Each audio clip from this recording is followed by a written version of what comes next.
Hello there. I ought to have audio now. Okay, that seems good. I'm gonna have to stick this mic real close to myself. And hi, I am Chris from Airwindows, and we're gonna do a little coding stream and see how I can make this work.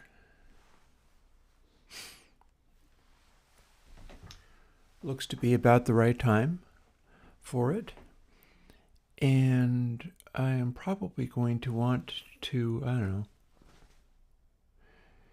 play with my cameras. I have a thing that I need to do with the this primary camera where I thought it was better than it is, and it's kind of not. I have my little console, but if I push buttons on that, I can get the wiggly wigglies. Can kind of go crazy that way, so I'm probably looking to stabilize that somehow. Not entirely sure how I'm going to go about it, but it is definitely not stable. Whereas this one that I can use,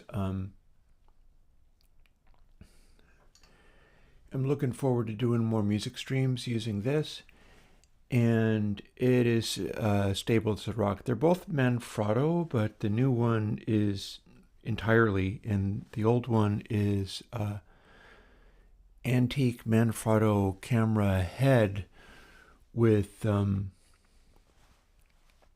3 legs, like literally out of Walmart. So the legs are not real on that one. Let me scooch my top chat, my chat thing over so that I can pop it out and see where it is more easily.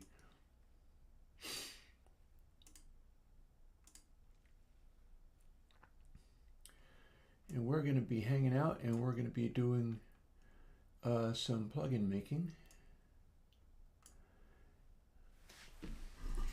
Let me get back over to where the microphone is, and we'll see how that goes. In order to do that, I need to plug in the laptop so you can see what the code is. I'll try to remember all my video settings and stuff.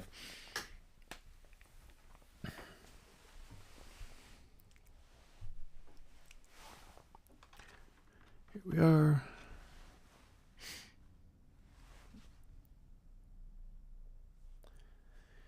If I'm not mistaken, it actually makes my screen look slightly worse. But on the bright side, that means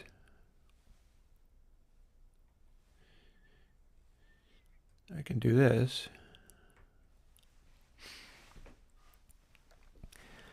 And this device does not remember anything particularly useful about making the little screen in the corner be bigger, so we're going to live with that. But I do have ideas for, well, first of all, even though it makes wobbles, I can hit buttons and bounce back to like, oh, hi, it me. And also, I'm really thinking in terms of maybe using my good internet connection to get into perhaps some vis-a-vis rack streaming. And I had questions about that. I had questions about the deal with why would you be doing streaming of rack? And the answer pretty much is that that's an open source project that's been run by somebody who is still involved with it. And the fork of it is a fork of it to have a different form of community. But the community for that initially comes out of the original dev who's still involved. So I'm inclined to work with that original community rather than being like your community is not easy to work with as far as pull requests and things are concerned, and therefore you shouldn't exist or have the project. It's like Airwindows doesn't react to pull requests in a normal way either. Airwindows reacts to pull requests by going, I don't know how to do that. And all of my stuff is sort of write-only, and you draw from that. Hey, thanks, Mr. Braemon Style. There is also the possibility that I'll have a furry invasion. People watching my latest video might have seen that the plugin got briefly interrupted by a little snippet of dancing colorful animals. Yeah, people thought that was animation. No, man, that was how I spent my weekend. That's video. Go back and rewatch it if you don't believe me. That's video. I know it looks like animation. That's because they're very good at what they do. That's also why I played the noise with the weird little, which is another fun thing that I might do a stream on at some point. The whole idea is coming up with ways, and here's another.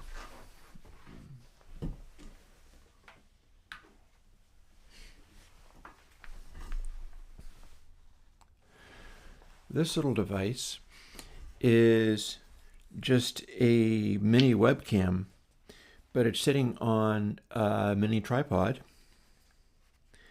and it should be able to plug it into the main computer. So when I'm doing like rack or whatever, I have a big old green screen that can sit on the back of my chair. I've been meaning to experiment with that with the good quality. Well, that's interesting. Hang on a second. Oh, no, we're still. Hey, how does...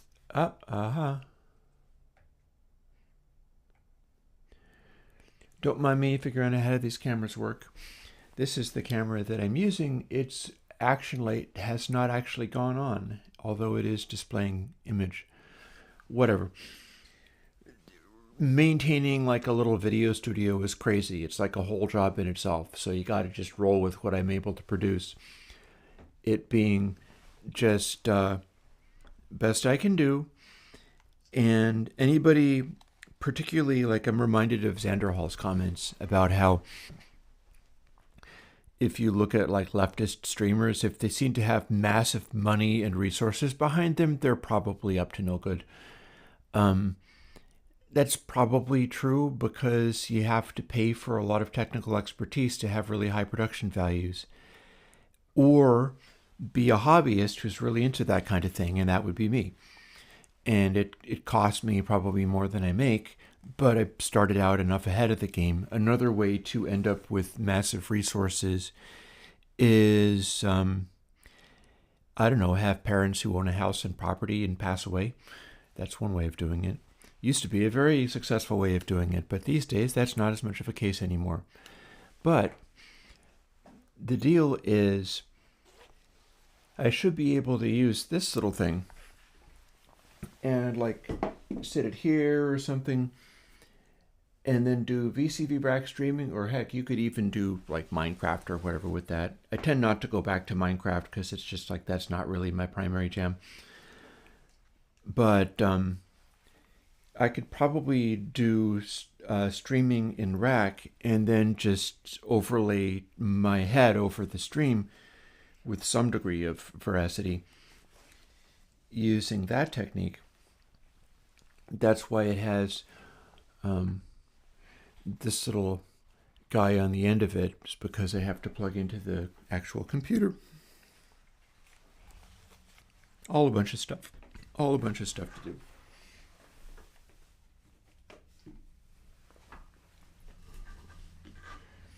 I'm just happy that it let me stream without throwing a fit.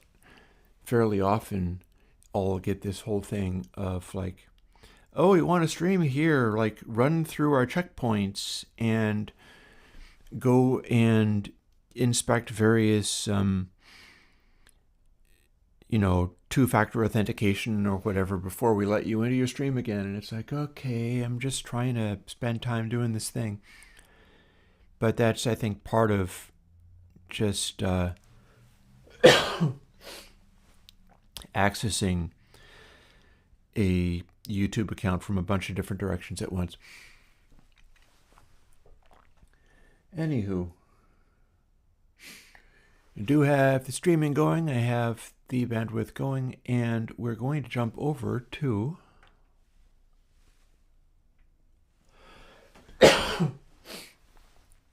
excuse me, the laptop view. And one more thing, you might have not noticed this yet, but I use a thing called UBlock Origin, and there has been some, I don't know, let's go back away from that for this.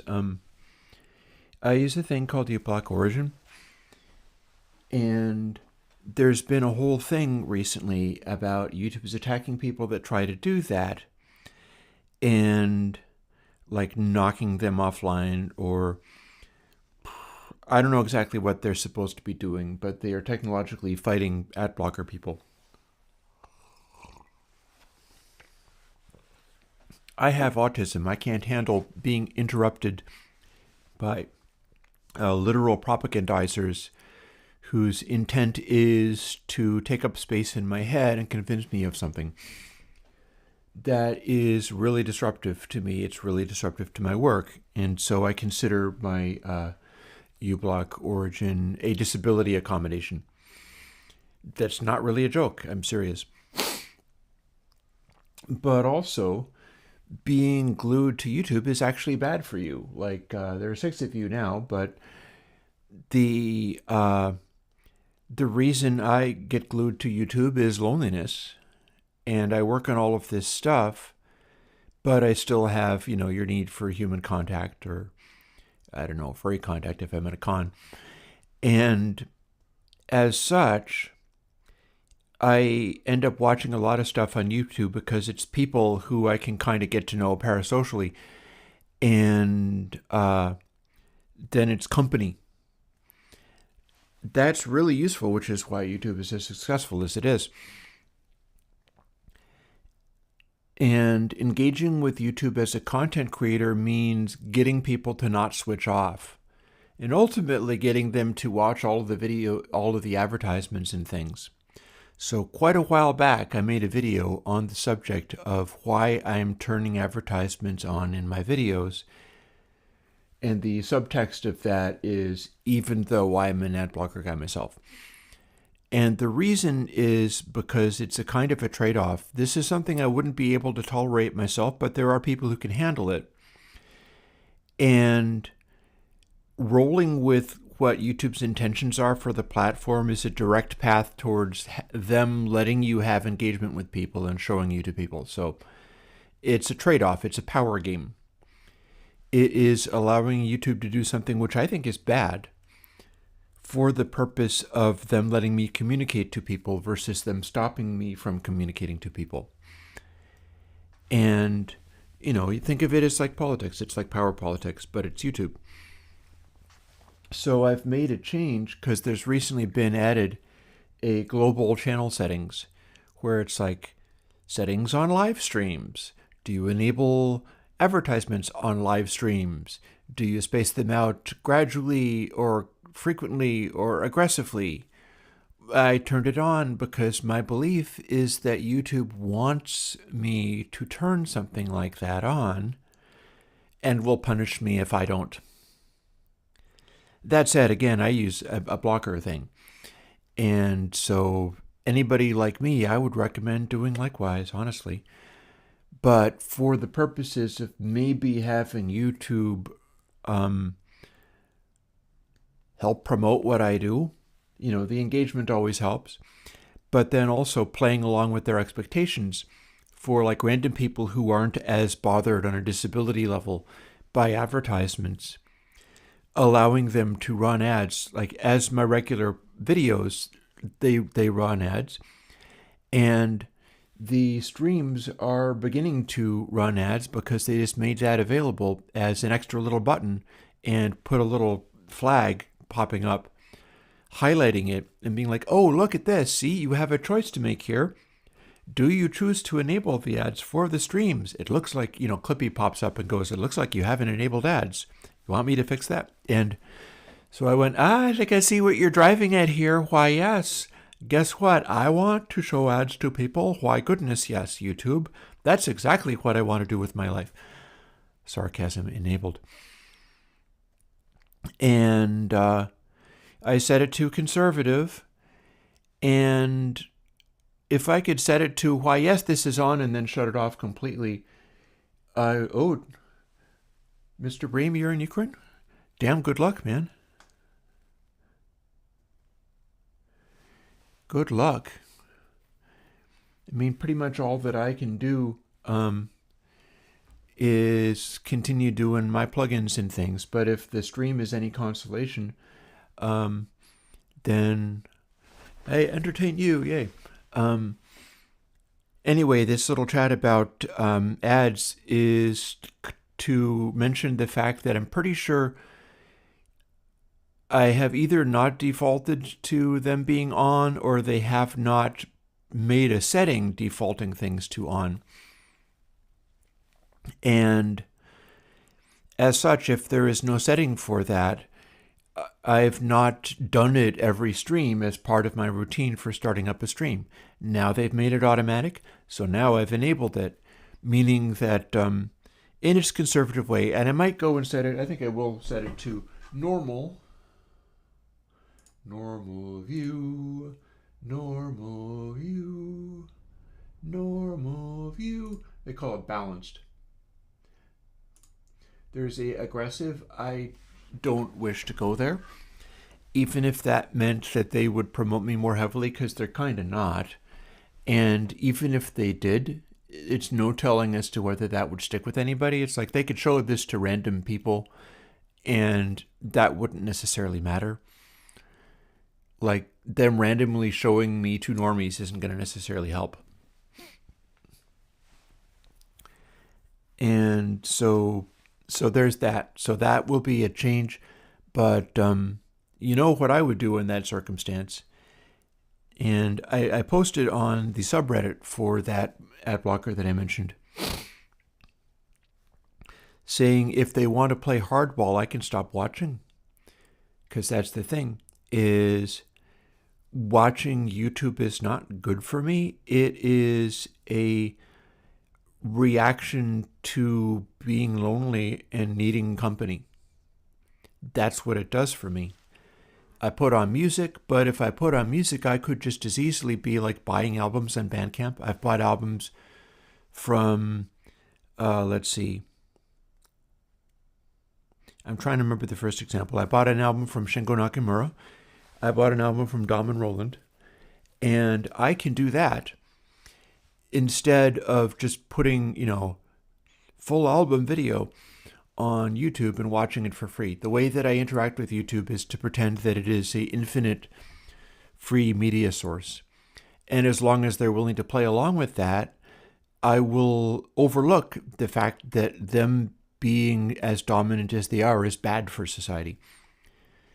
But if they play hardball with me, I may, if they allow, still do YouTube videos and post stuff like that. But if they interfere with my ability to watch without being, harassed, then I'll just tune out and I'll be a publish-only kind of YouTube guy, which would be interesting in its own right. And Kian, or Kian Hendrick, you can't actually pronounce over text, as what would be a great replacement Airwindows plugin of Camel Crusher. That's an interesting question, and I'm not sure. It would depend upon how you use Camel Crusher. Like, certain kinds of trashing stuff are handled really well with Creature, which didn't exist before a couple of weeks ago. And I've got plugins called Distortion. I've got a lot of different things. So basically, I would say just experiment. If you're trying to do super clean gain and get rid of peaks, but in a distortion type context, I always go to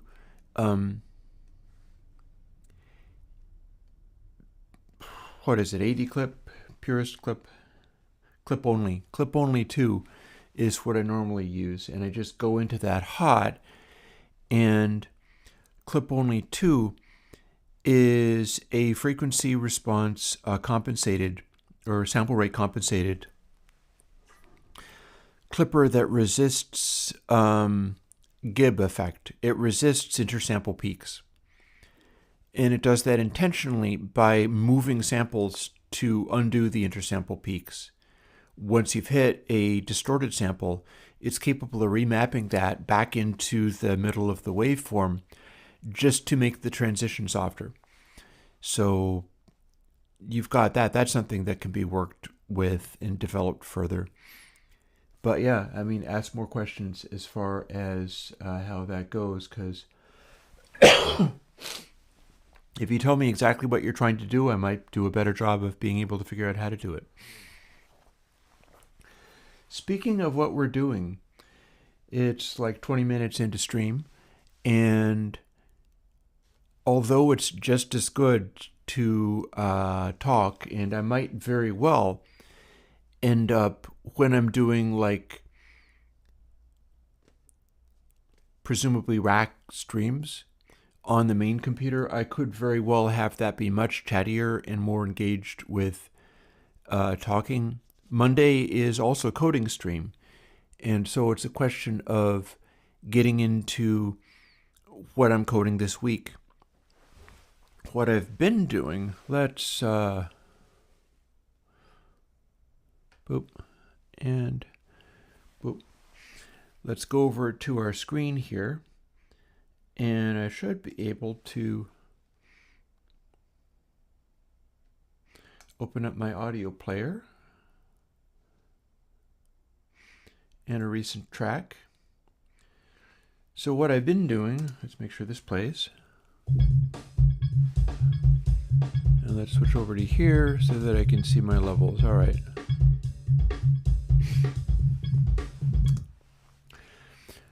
What I've been working on is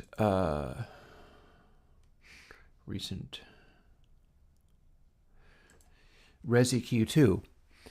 And I've been modifying this for the purpose of building it into a console version that's coming up, but it'll come out in its own right. And it is a mid boost like you would get out of MCI consoles. Because the whole thing with MCI was that they had sort of high and low controls that were shelving. It would boost and cut.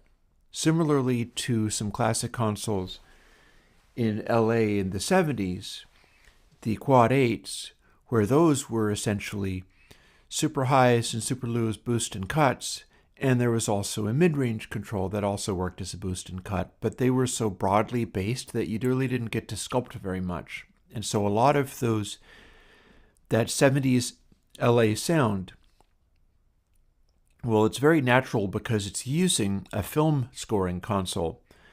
The Quad 8's like a film scoring console.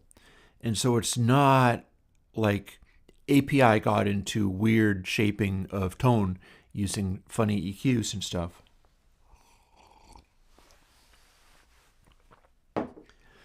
And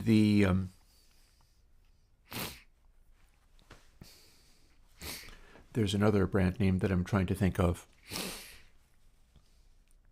And it's not API and it's not Quad 8. It's Trident.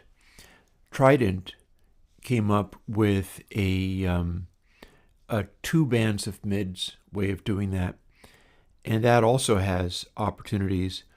It took getting into sort of SSL to get into really like dialing in crazy boosts on things and doing extreme shaping of the sound. That's what got us into the 80s, was the sound of those. But back in the day, that early 70s LA sound, there's a lot of Quad 8 stuff in there.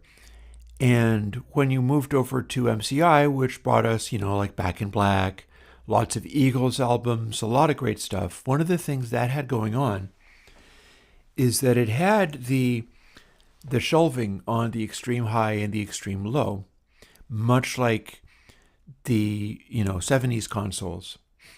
but it also had a mid boost that was sweepable, and that was narrower. The mid boost on the MCI was like a peak, and you did not also get a cut with it.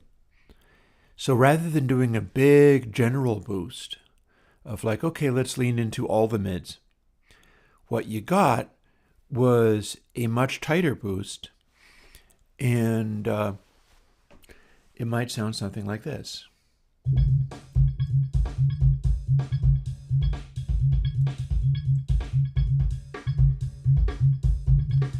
You could go fairly low. You could go fairly high.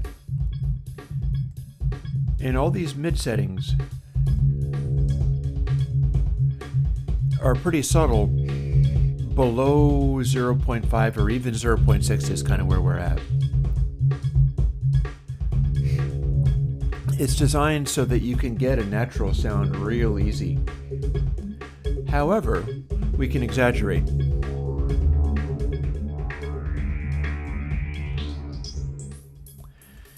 And it can go real high.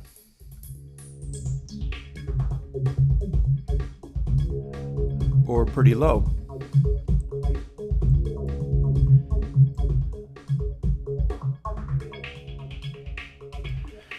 And so this is my best bet at the MCI console thing. Being able to bring in a tight peak.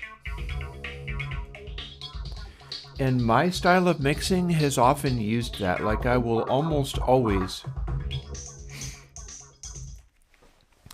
if I'm mixing something and I have, say, a voice or a guitar or something like that, and this is partly from Tim Gillies, who's no longer with us, but Slipperman back in the day.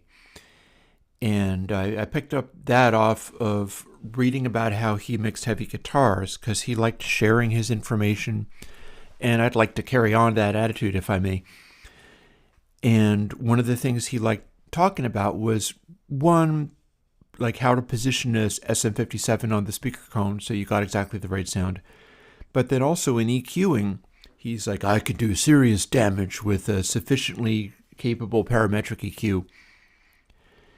And it's not only about,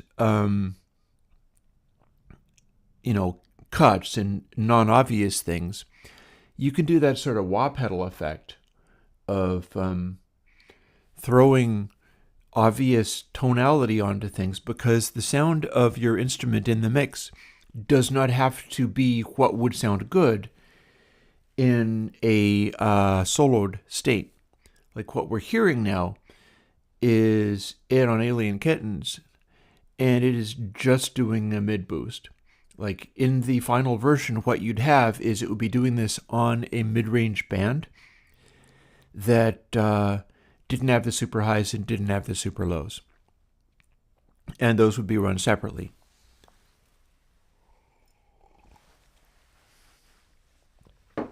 But you might well want to do something like, listen to the snare.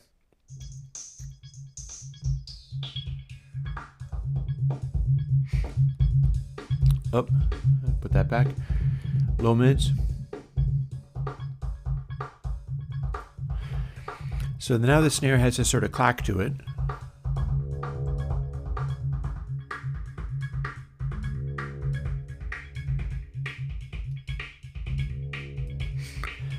Now the snare has a much more upper mid clack to it, but if we pull it back, it's back to normal. So we introduce enough of that we can hear that high frequency clack on the sound.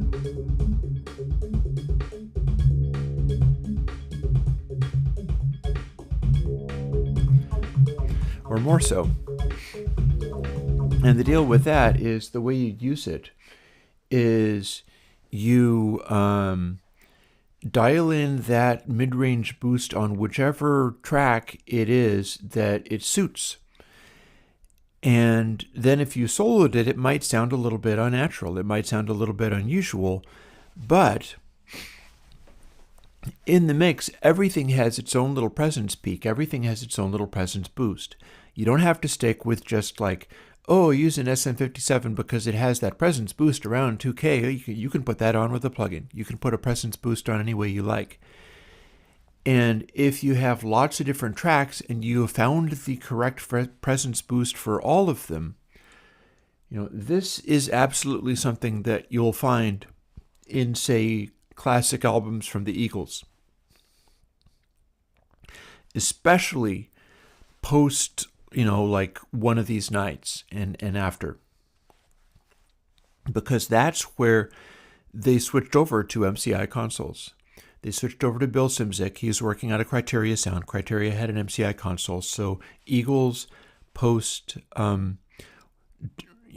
during and post One of These Nights, that's getting into your MCI console sound. That's the same sound that made Back in Black and a bunch of other stuff. By the way, I apologize for the screen flashing, but that's because my little interface is not the best. Anywho, the whole thing about selecting your mid-range boost is that in doing so, you get to pick a different boost for each voice. You get to pick a different boost for each guitar if you like. You might have, one of the things I'm going to be doing today, assuming I take the time to do it today on stream, is making a bass plugin for my personal use that I will, of course, also share, but it's going to be real personalized for the purpose of running my Rickenbacker into the desk and getting its like amp style sound purely through plugins. And I do use real amps and I do use real analog and stuff, but what I'm shooting for is something where if I just had a laptop and a way of running 2 line inputs into it, I could run the Rick into that and get my sound. Like in a hotel room. As if you would bring a Rickenbacker on the road, which that's really unreasonable unless I was out of a car, which is also pretty unreasonable. Point being, if I had lots of samples and was using those. I have put out a Rickenbacker bass sample, which is split between the 2 channels so that the neck pickup is one side and the bridge pickup is another. I'm going to make a plugin to support that. As such, you might want the treble pickup to have its own little upper mid-range peak, but that's not necessarily going to be the same peak as you would get on the guitars. And so you select different peaks, and they all poke out in different places in the mix, but they all meld together to a composite sound that is extraordinary and detailed and has a lot of punch and power to it.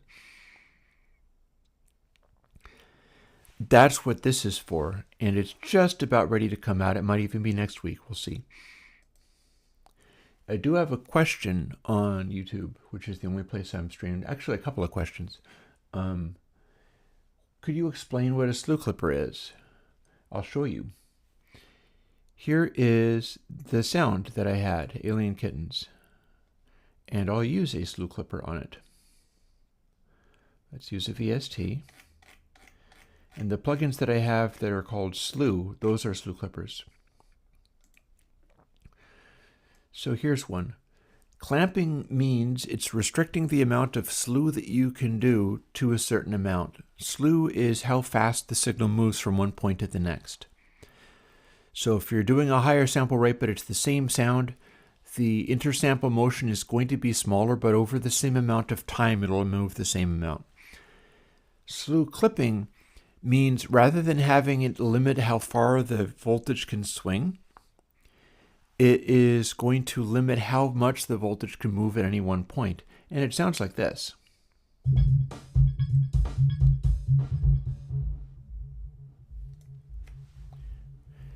Now you only hear bass.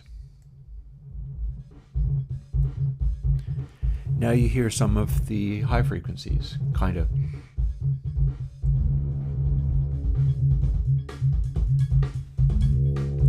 SLU clipping is restricting the ability of the high frequencies to swing so that the lows and the total volumes can still come out, but the highs get kind of squished. Or extremely squished. Put it down to only the lowest frequencies, and this is slew clipping. Now, what I've done in recent weeks, honestly, recent months, is, let's see, what else have we got?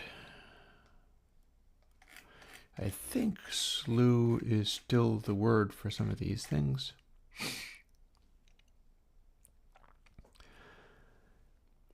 I think slew 2 was a little more complicated.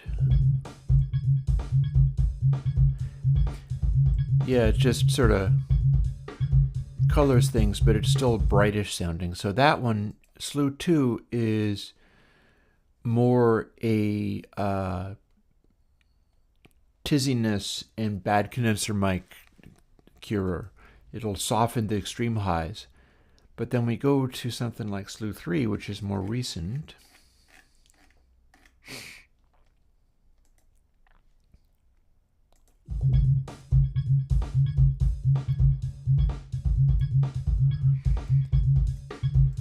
Or better still, one of my ones like platinum slew, golden slew.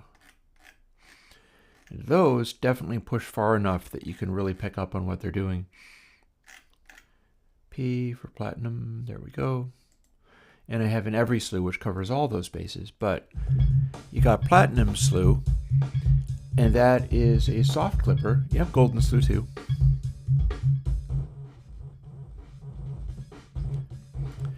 So it's altering the way that it hits the cutoff differently.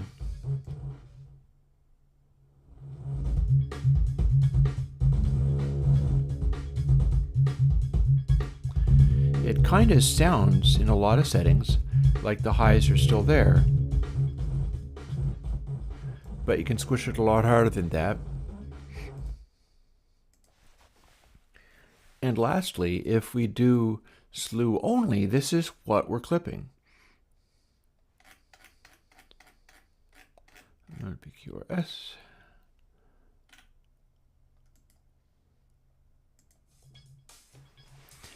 That is slew only. I've measured what the slew was, and then I'm playing back the output of literally this is just only what the slew is. There is no other deviation. There's no ability to keep bass. It is just the speed that it's moving in a given sample, and that's all you get. And you're watching the screen, so if I apply it, you can see that if you take away everything else, and we'll be careful not to save this because it will break the sound, this is what we get.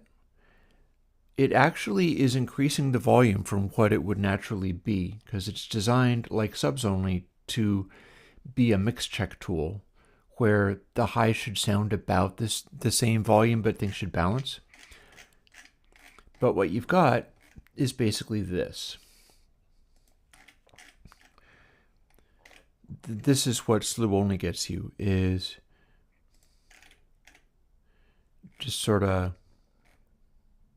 spikes. It's interesting that it's making waveforms in here, but that's a side effect of how it works. Mostly we just have a bunch of high frequency jitter. Normally it looks like this. If you're at 44.1K, it might look more like that. Apologies for the blinking on the screen. It does that a lot. Let me take a moment and glance at the, yeah.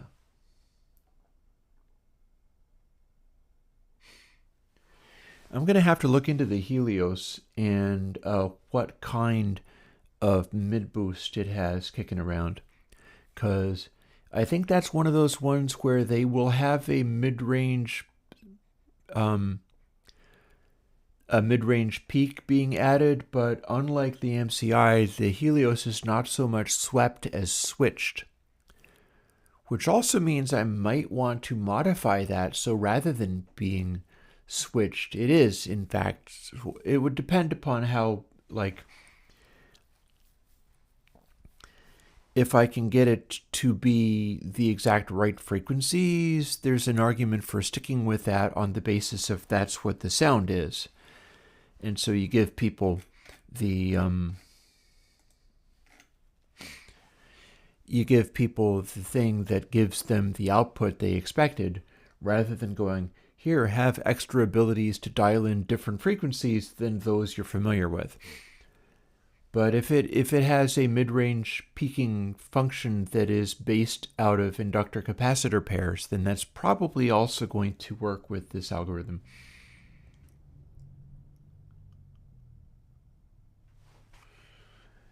Zero. Watch the screen closely. We're going to quit out of Twisted Wave for a moment, and I'm going to option click on the desktop. So you say, could you make a list of classic albums and which console you think they used? No, but I'll go into my console things and show you the references that I have accumulated for those things. And with a bit of luck, that'll work. So I've mentioned MCI. This is what I've tracked down, which for the most part, I'm confident that these are MCI console albums. You got Back in Black, One of These Nights in Hotel California, and The Long Run, of course. The B-52s is one of the first albums in, I think it was Compass Point. At one point I was real clear on figuring all this out. Pink Floyd's Animals, I believe, is also an MCI. Speaking in Tongues, also by Talking Heads. I think Remaining Light and Speaking in Tongues by Talking Heads came off an MCI. And you can hear it, in particular, you can hear the mid-range peak being cranked out like mad on the kick drums attack. I think it's very obvious that one of the things they did in those Talking Heads albums with Chris Francis drum sound, unless it's another trick that they did, but is the kick mic has that mid-range boost enabled, and it's dialed up to a really obnoxious upper mid-range click. And then I think they just twisted the knob until it broke off with that, and then dialed in the right amount. So you hear that, especially on Speaking in Tongues, the kick drum is real clicky, and I'm pretty sure that's the sound. This also helps out with, to a very lesser extent, the Eagles, because they do not have a clicky kick drum on anything. But Back in Black, I think, also makes use of this. The Back in Black kick drum also makes use of the fact that, yes, we have the ability to boost the lows, but then we also have the ability to really refine where the mid-range punch is with that increasingly sonorous mid-range boost. And so you dial that in. Hey, Adrian Belew's Lone Rhinoceros, B-52's Wild Planet, follow-up album. Pink Floyd's Obscured by Clouds, interestingly. I think that is what that ended up being. And it gives you an interesting picture in that kind of sound. And, of course, Bob Marley's Rastaman Vibration. Anything out of Criteria Studios in Florida during this time period is MCI. So these are some of the big names. Let's move on. You mentioned Helios. Here's an interesting list, noting that the Rolling Stones mobile studio is Helios, but also so was Island Studios Basing Street during the important times of... So we got, interestingly, Genesis. I did not really click to this for quite some time, but yeah, I think that is the case there. Famously, Rolling Stones Exile on Main Street, Sticky Fingers, I think these are Rolling Stones mobile rig. That recording studio is literally up in Calgary, in Canada. So you can go there and play with that very console. They are maintaining it in a historical fashion, and you can book time on it.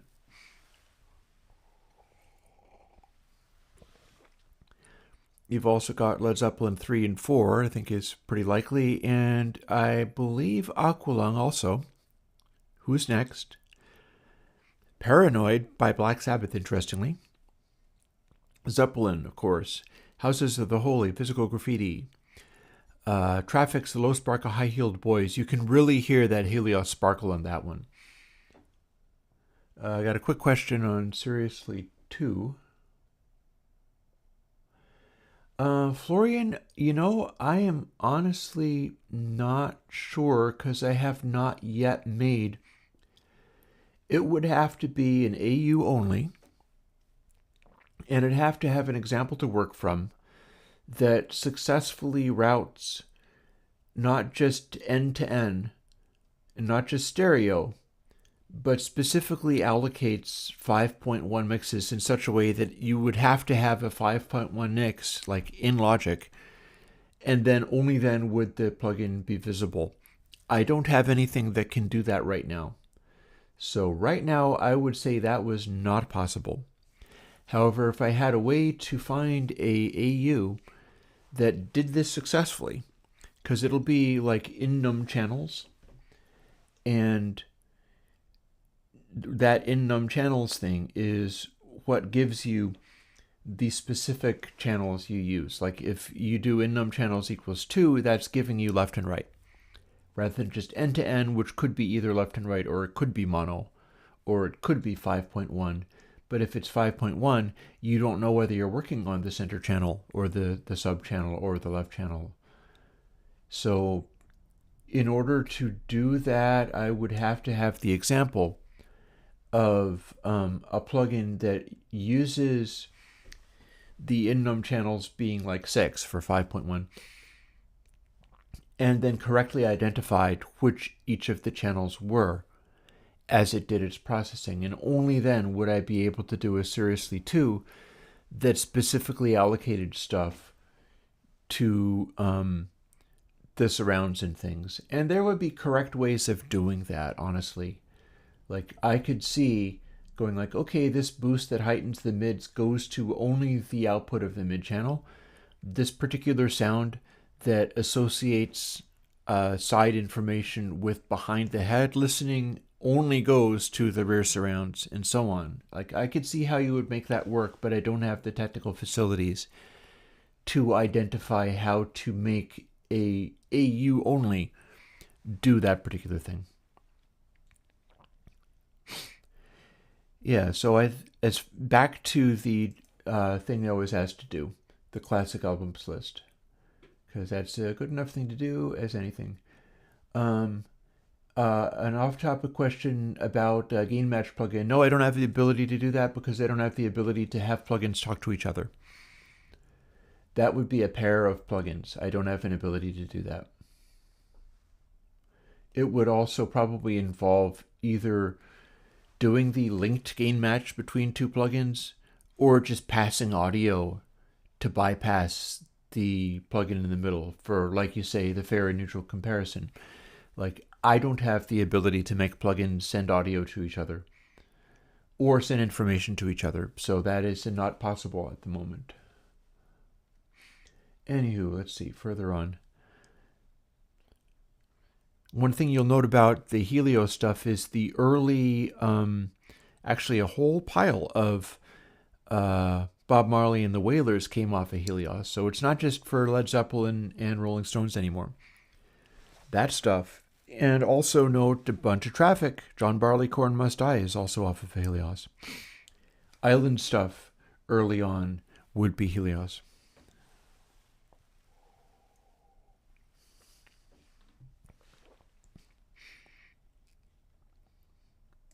Onwards.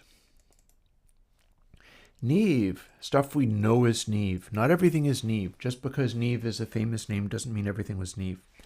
However, some of my favorite records were. You got The Pretenders.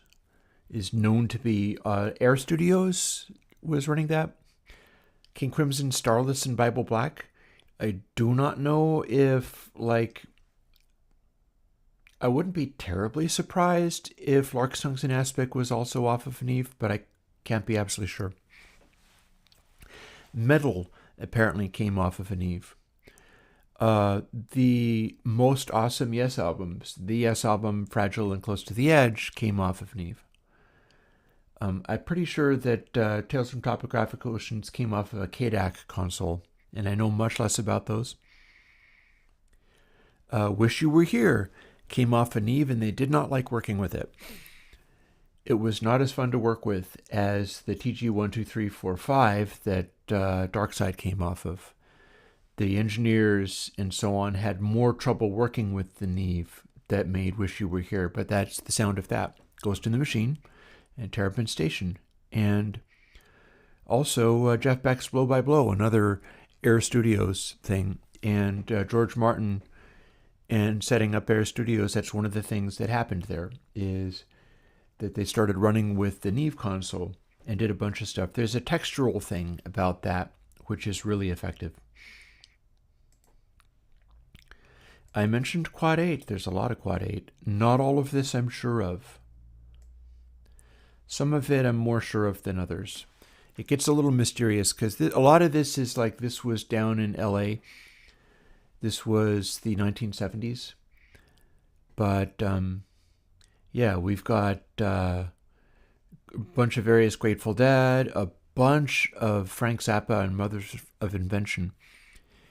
And in particular, the stuff Carrie McNabb was doing. Great, great stuff. I think that's Quad 8. And we also, one of the ones that we know for a fact is that Steely Dan's Countdown to Ecstasy was a Quad 8 because it's shown on the cover.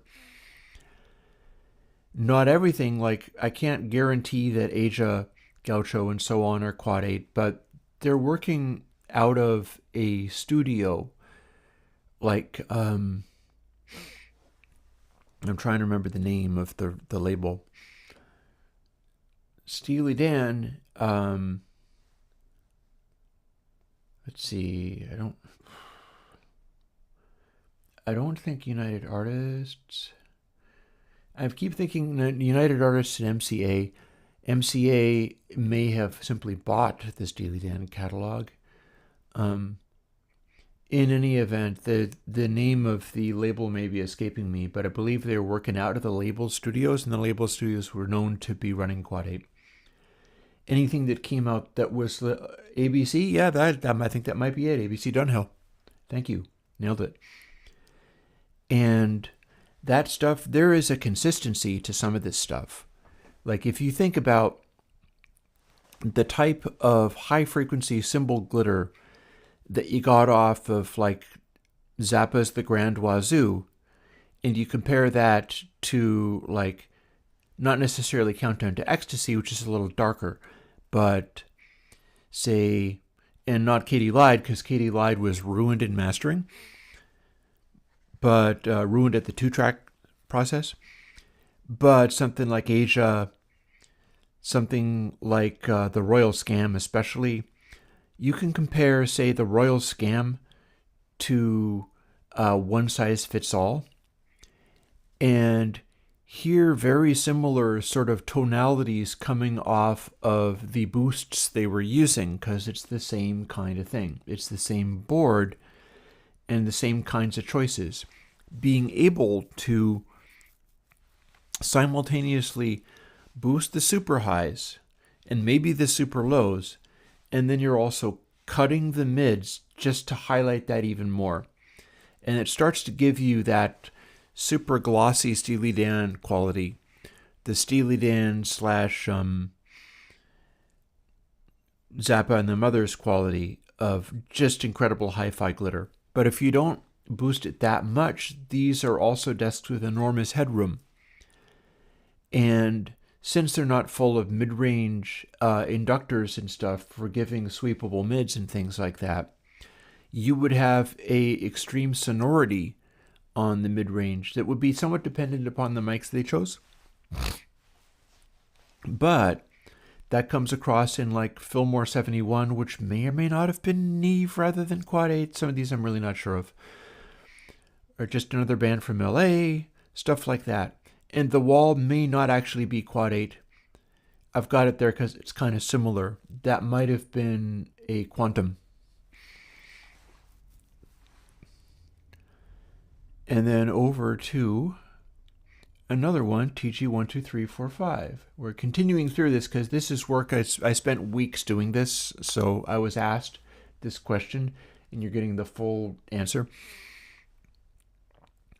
Some of this I'm sure of and some of this I'm semi-sure of. Everybody knows that Dark Side of the Moon, All Things Must Pass, Applejamm is part of All Things Must Pass, and Abbey Road were done on the TG 1, 2, 3, 4, 5. I think Ummagumma and Atom Heart Mother also were. I think only Saucerful of Secrets came off of the old red consoles, because they put the TG 1, 2, 3, 4, 5 into service around this time. And listening to them, I hear the sound signature of Dark Side of the Moon on Atom Heart Mother. I hear the sound signature of Dark Side of the Moon on Ummagumma. Ummagumma is like the key parts of Ummagumma are, for instance, a live album. Well, live albums can still be mixed. They make it sound an awful lot like, oh, they put up some mics way back in the hall and it's this huge sound, but it has a lot in common with that Dark Side sound signature. And I just feel like that is a thing that I can find comparable sound signatures. The key there is Dark Side of the Moon, they had Alan Parsons. And Abbey Road had Jeff Emmerich. And so they were really exploiting this recording console to use for those particular things. But you'll find that Ummagumma and Atom Heart have more in common with All Things Must Pass sonically. And we know All Things Must Pass was this console. And again, Atom Heart Mother, rather than being like the let's bring things up front with Dark Side. Dark Side is when Roger Waters started being like, hey, life is passing. I'm going to start kicking butt right now because, like time says, I thought I had something more to say. He started really pushing for getting the most out of his music and the studio and all of those things.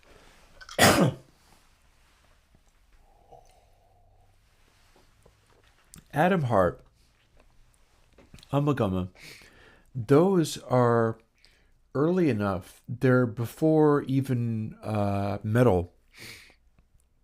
And it's much more lackadaisical. And they were much less involved with getting sounds in the studio.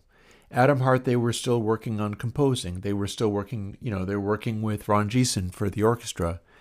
And they were letting the engineers do a lot of the engineering and were not nearly as hands-on as far as like, no, this needs to sound like this, which is what ended up happening wholeheartedly by Dark Side. They had their own engineer in there, and they had strong opinions about everything. For instance, Dark Side, by this point, David Gilmour was running pretty much all of his effects in his guitar chain, so that he would just give you a sound with the guitar and all the delays and things exactly the way he wanted. You couldn't take them back out again because they were part of the recording. They came out of the amp. And Gilmour was doing this on purpose because he didn't want to be messed with. He wanted it to go a certain way. And so he gave you a fait accompli where that was just what the guitar sounded like it or not. Early on, say Atom Heart, for instance, Gilmour had only just kind of joined the band in Saucerful. So it's much less directed a sound. And that's why it doesn't sound like Dark Side of the Moon. Dark Side of the Moon is taking this console and doing this with it. Ummagumma and Atom Heart probably are, taking this same console, but not pushing it nearly as hard. And letting it be like, oh, we're musicians from, my brain is farting, I guess, EMI, right? And we're in our white lab coats, and this is how music is meant to sound, and going for a sort of big orchestral thing. Especially with Atom Heart Mother, they literally were working with an orchestra, so they were trying to make the rock band sound like the orchestra, using this console to do it. And by extreme contrast, Trident A range. This is fun. This one's going to be quite a bit of fun to do. Some of the classic Elton John, And that is not a guarantee. I'm not sure of this. The ones that I am sure about are Off the Wall, Ziggy Stardust, Duty Now for the Future, which is a Devo album, Station to Station, pretty sure of Dan the Torpedoes. I think it was mixed on an A range. Rush's Permanent Waves, but not the follow-up to it. And Van Halen's Fair Warning, interestingly. So there is a heavy rock version coming off of an A range as well. And the way all of that kind of stuff works is it's about... Here, let's see. Let's fire up our sounds again. I'll jump right into one of the Perry cues, for example. Let's fire up this more rock style thing. And the whole idea with that is, let's see, I think it's going to be audio units. So we haven't developed that one fully yet.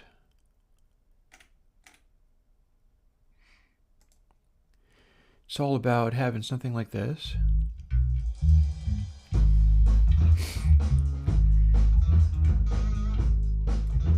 And being able to manipulate bits of it so we can make it be darker or a lot brighter. This is more your A range kind of thing, where you'd have high mid and low mid. And you'd have to find the right crossover points.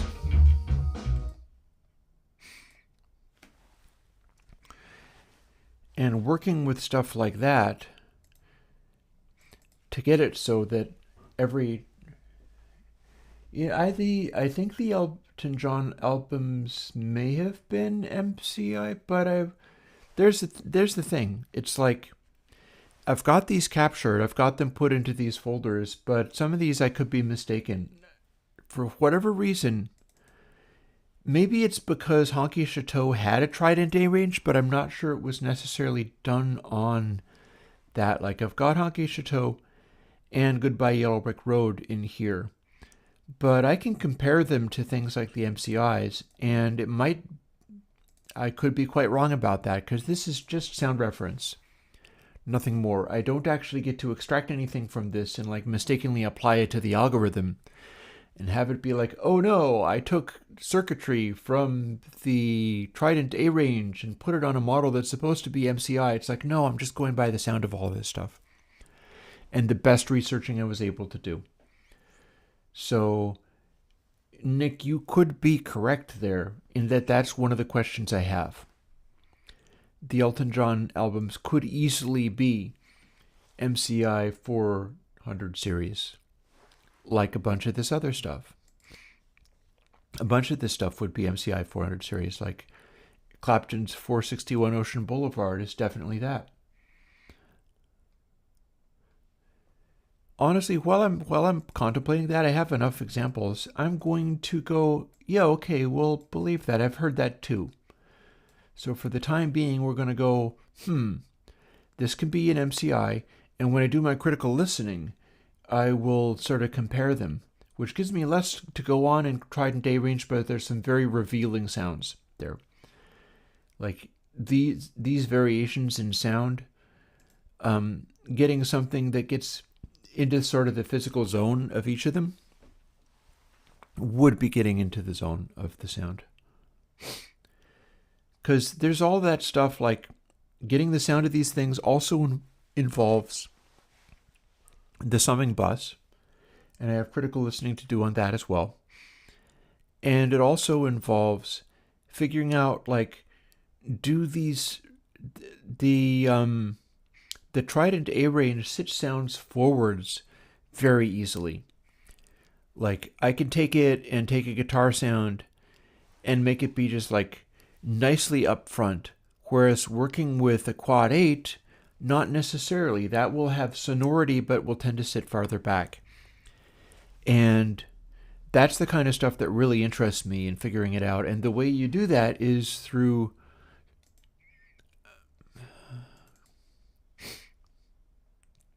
here's one way to do it.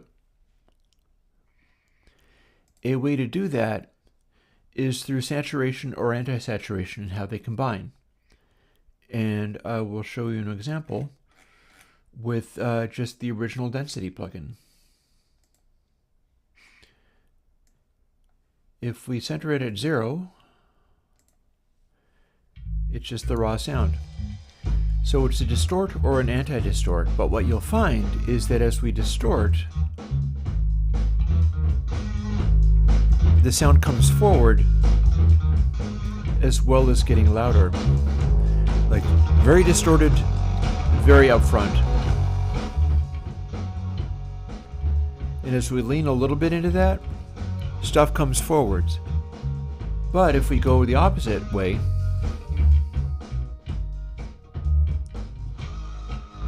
it starts getting leaned out, but that also sits things farther back in the sound stage. And this is something I've known about for a lot of years, but that's part of how I get sounds like this. For instance, the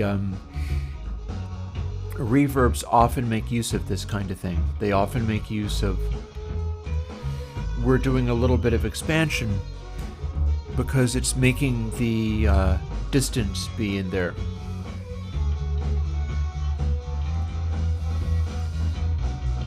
It's farther back, farther forward. Or indeed, I'm trying to think of whether I'm going to be able to effectively get this out of a single plug in, because I have a plugin that tries to do that.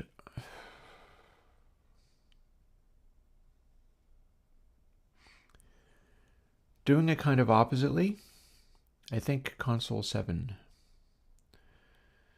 So if I, for instance, take up console 7 channel just by itself,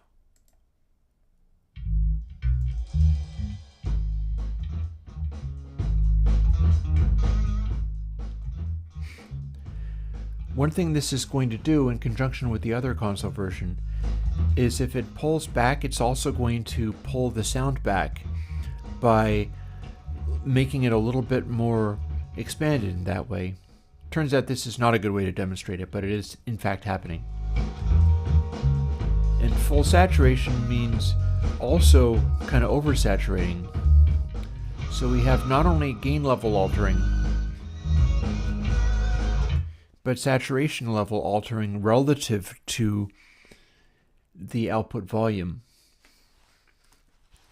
Anywho, this is all ways of doing stuff. And I will keep an eye out for other questions, because that's gone pretty well. Regarding the surround thing, I would need example code, because channel ordering isn't going to necessarily help me that much if I don't have a working plugin with using the relevant channels and things, like using, this is your left, this is your right, or so on. Otherwise I'd be just sort of grasping at straws, figuring out how to. Let me show you something. This is in fact a audio unit, but it is an audio unit where one of the things we have in here is supported num channels. It's part of this template code. UN32, supported num channels. I haven't begun to make this yet. I've got VSTs open to copy from, because I'm going to grab right channel out of one of these and left channels out of another one. So what supported num channels does is this. It's telling the plugin that you only run if you have input and output channels equal to 2. This would be 6 for a 5.1 mix, but it wouldn't be or higher. It would be only 5.1. And then it would be like 8 for 7.1, but you'd have to pick a separate plugin to do each one, because that's the way that narrowing it down works. We're no longer dealing with the end-to-end, where because this appears to be a setter. this sets the number of channels rather than reading how many channels are on the input. And then we're given these things, and it's in buffer, M buffer 0, M data, and it's buffer 0, 1, and 0, 1 again. That is left and right. But you know what? We're being given the in buffer. So essentially what this would mean is it would end up being a thing where there'd be more of this. It'd be input L, input R, input surround, input etc. and so on. And it would be 0, 1, 2, 3, 4, 5, 6. And it would go from there. It's possible that I could just experiment with that and see if I could make it do the thing. I don't have really high hopes that that would work, though, and I don't work in Logic anymore, so it's a little awkward that way. But plus I have a resistance to doing plugins that are just for only one little niche, and like none of the PC people can have them, none of the VSD people can have them. I don't tend to like those things, so it's a bit of a struggle, because I can see how useful that would be, but it's like get deep into the same stuff and start making like custom dedicated reverbs that work in surround and all of that kind of stuff. And it's very wonderful only if you're a Mac user that has Logic. It's like, I'm not even a Mac user that uses Logic anymore. I'm on Reaper most of the time. So, awkward. Anywho. I will continue to learn about it. Like, by all means, continue to tell me about these things. And if it ever comes into focus, or if I can help somebody else do that, I will. But that's how that works, is you would have more stuff here. And it would be 0, 1, 2, 3, 4, 5, 6, and so on. But you'd have to know what the sequence was. You'd have to know which one was each respective channel. There's experimenting that you could do. I'm not willing to take the time to do that experimenting for like only Logic AU users working in surround. It's a can of worms to open.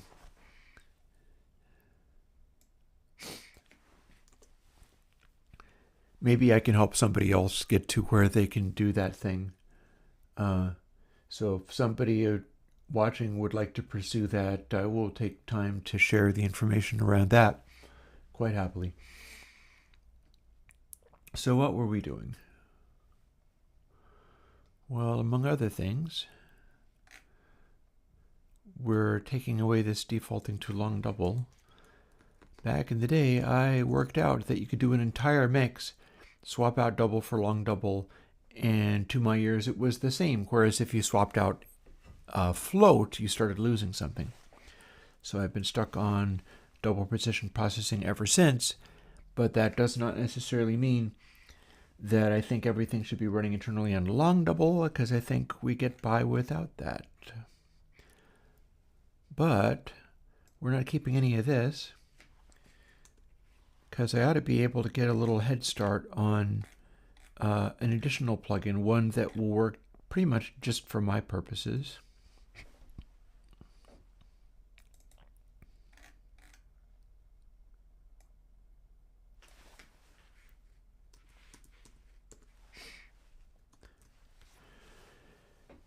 And the reason it's being called CRickBass, although I'm contemplating doing it over again and making it capital R as well.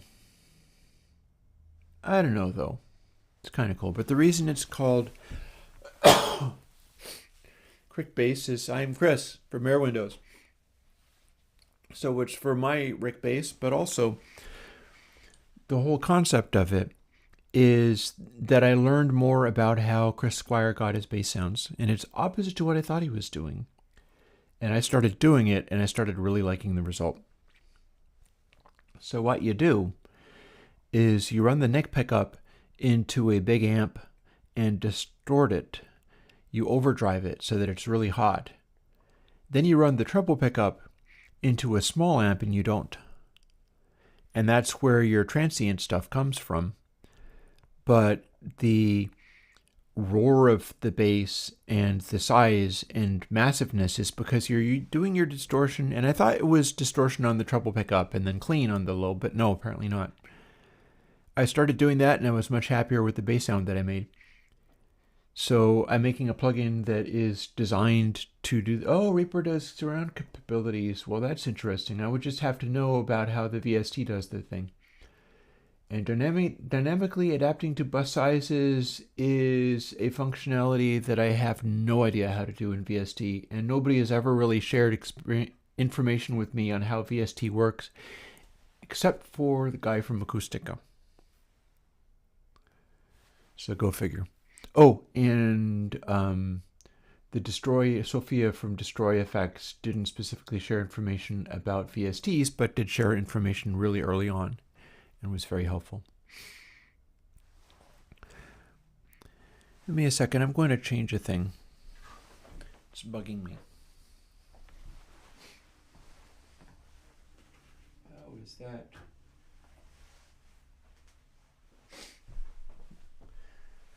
Close-up of shirt.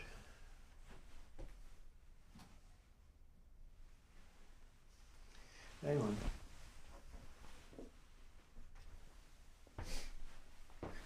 Break for fiddling with stuff.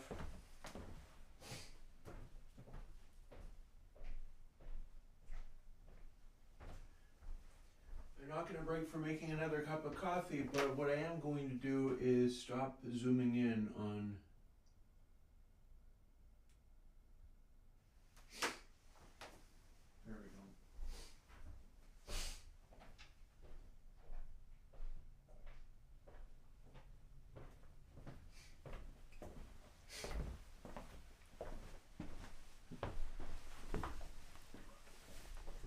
Hi, I'm back. Is me. So what I was doing was fixing something that was bugging me, where I have a little mirror that shows the back of one of my cameras. Actually, side effect of being able to do this. Check it out. So I have a little mirror that... That's not very helpful at all. Okay, we'll turn it back on, but I have a little mirror that shows the back of one of my cameras. And that's positioned in such a way that I can see my face in the back screen, and the back screen's the one that shows whether things are in focus. But if I set it to zoom in,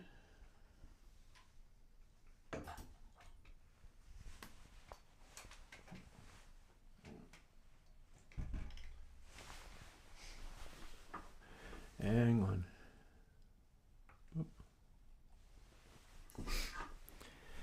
But if I set that screen to zoom in on a particular part for like focus purposes or whatever, then I can't see that anymore. And I prefer when using that camera to be able to see the mirror reflecting the back of the screen on the back, which then shows me whether it's doing the focus thing, which says you're in focus or not. And I prefer being able to see that, so I set it up that way. So that was what that was about. Yeah, by all means, Florian, let me know if you find anything. The way that kind of stuff works, often how that works is if I can find code to do something, and this is the case for the biquads. I found an open source code to do biquad filters and ended up rehacking it in such a way that I understood it better. And I've had a couple of versions of that ever since, but it came from me being able to find example code out there. This would be the case for something like FFT. I'm not a big fan of the sound of FFT processing, but there are things I could do with it. Notably, if I could do a noise floor type thing, which would involve somehow sampling and then playing back, but that's fine. More of the, I'm not sure how I would do this. I'd be able to do that pretty effectively by doing the spectral gate thing, and then making heavy use of dry-wet processing rather than just only applying the gates partially and then recombining. I would be trying to combine it with dry signal so that you would have clarity. It's all stuff. It's all stuff to do. So is this. This is stuff. We'll keep the name. The reason I'm calling it CrickBass is because I'm Chris from Airwindows, so it's for my bass. But also it's on the subject of getting the sound that Chris Squire got, or variations of the same, because it'll sound differently if it's you playing it. Like, my sound is not at all that much of a Chris Squire sound, because it brings out the sound of my own playing, and I play fingerstyle with fingernails on the bass strings, and Chris Squire played with a pick and a very heavy hand. But we do have this in common, that we have very low action, so the frets buzz a lot, and that interacts with this particular type of sound real effectively. So, one of the things I need to do is put together, firstly, here's all of our input things, so we'll start with big amp. And I'll go and find where my instructions are. Looks like we have neatly separated out left and right things, and so we'll just run with that, I guess.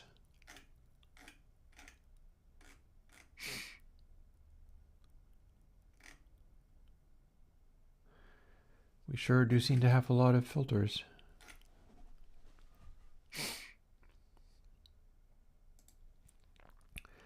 I'm going to try to find my information up here. Okay.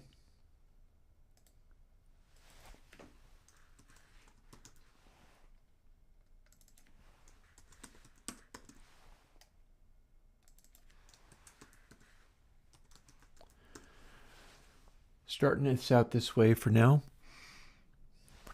And then I will go over to, let's not even bother with that. Dry wet can be 10. We're not actually going to be using dry wet for this.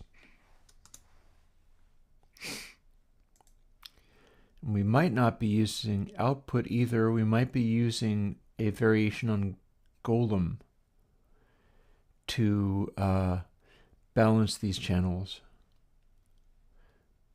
Anywho.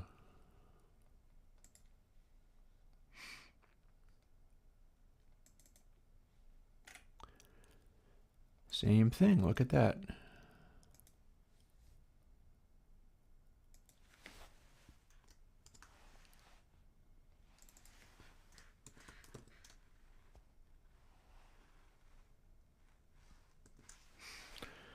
So it's L and H because it'll be L and R going into the plugin.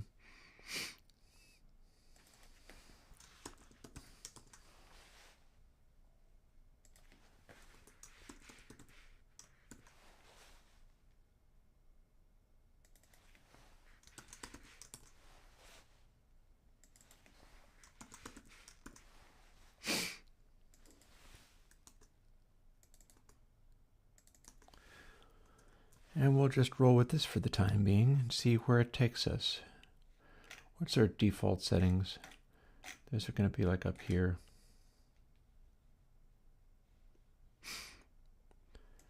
A lot of these are going to default to around. I'm going to want to have the defaults that are what I personally use. That being kind of the idea of this particular one.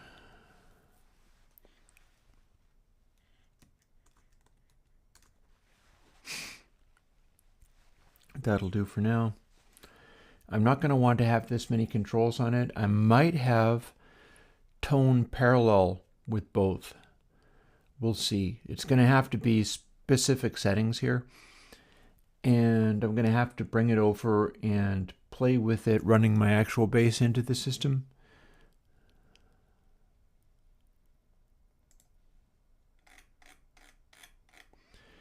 We need to define some of these variables, so those are found here.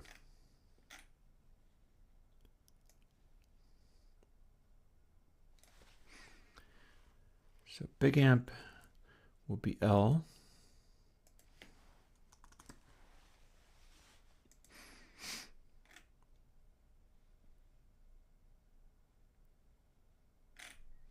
We're also including the cab because that's part of how I was getting the sound.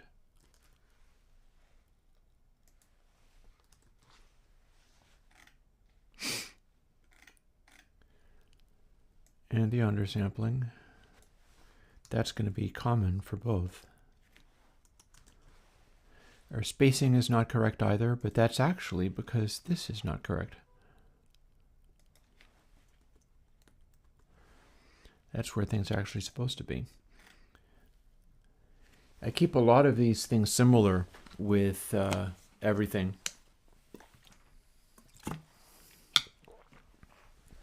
Like if the spacing is not right, it's probably going to still be the same in all of the plugins. And that helps people who are automating reuse of the plugins, like Bacon Paul, to do what they do. Alrighty, so let's see now.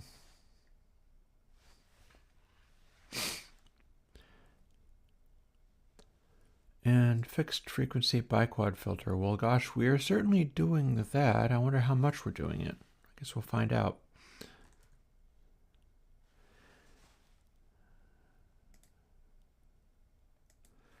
Let's put that in after the undersampling.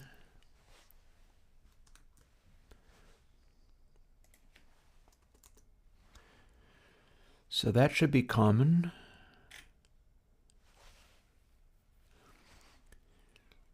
That's going to be common. That's not going to be common.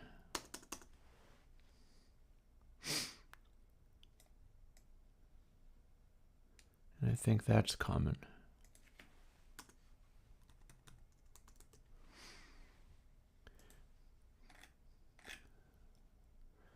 We're not taking the R, we're taking the L. R is coming from Lil Amp. And we're just going to fiddle through all of this and see if we can make it work.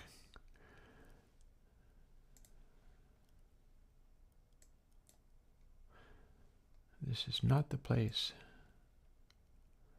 Let's see, here we go.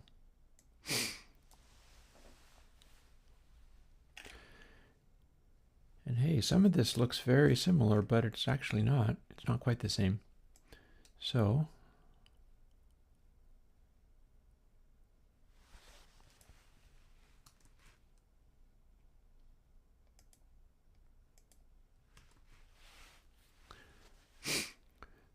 amp stuff.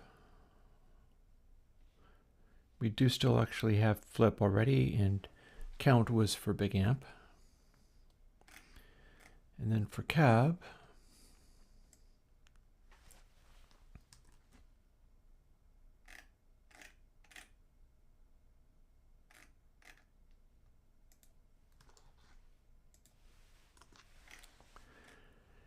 that is actually about the same, so cool. That part's consistent. Good. But the code's not going to be at all. The code's going to be very different. It's going to be hard-coded.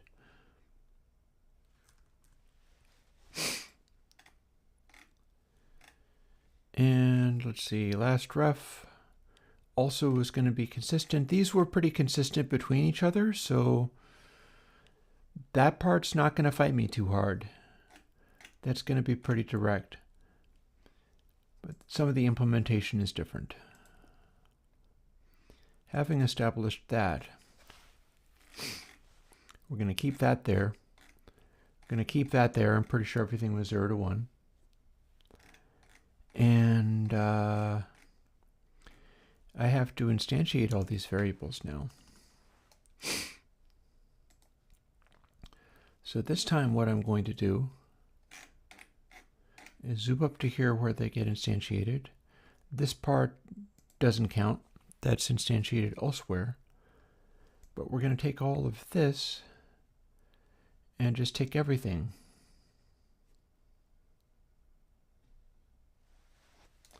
And then swap out the bits that need to be swapped out.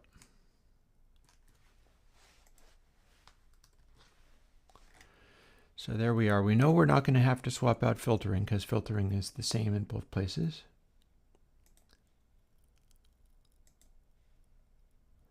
But we're going to go and look in the little amp.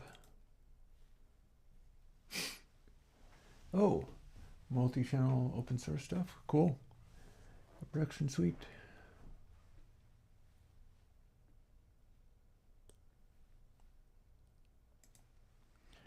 Alrighty then, hang on a minute. That's on a different computer entirely, so we're going to grab that on this computer. See whether it causes the screen to flash madly.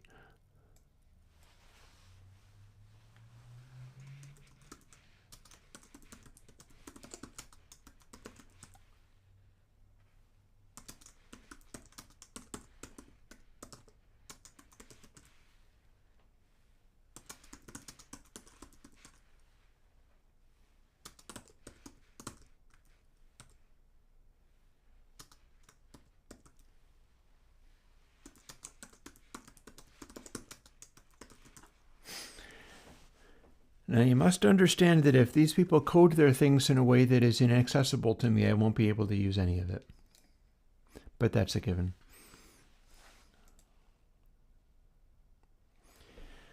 Like if I am not smart enough to do the thing, then it won't get done. Let's see.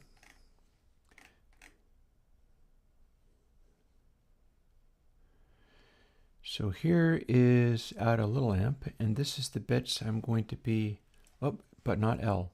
Little amp is using the right channels.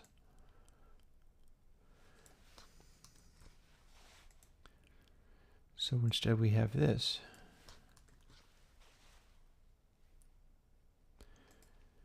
And then little amp, let's see now. That remains the same. That remains the same. Yeah, those are the only bits that were custom to little amp. So there we go.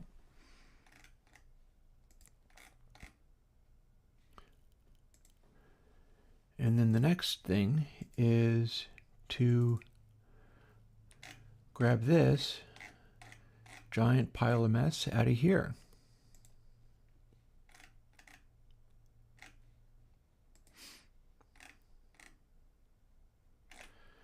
So firstly, the stuff that lives in here,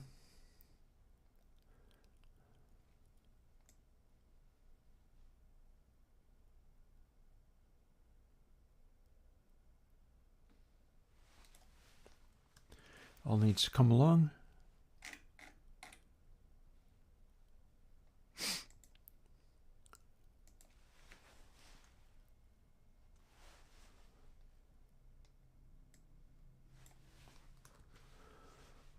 We'll put that there.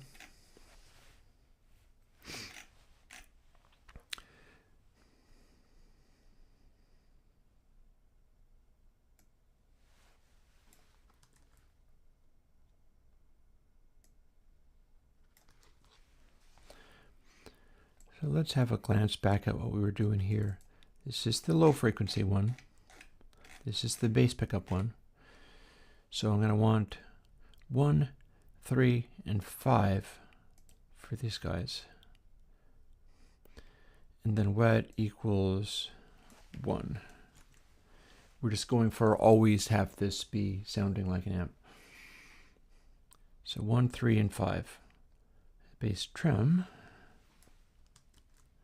becomes 3.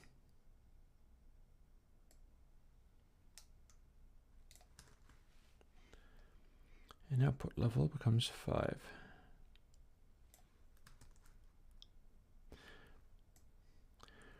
One way that I work out whether I can gang any of these together is whether I wind up with the same settings in both. Like if 2 sliders are giving me exactly the same setting, I could combine them into one. For now, we're not going to do that. We're going to leave them separated out. And boop, these guys go like this. I've already defined overall scale, and that is from the VST, so that part's not working. And we're going to move cycle end up to where it's supposed to live.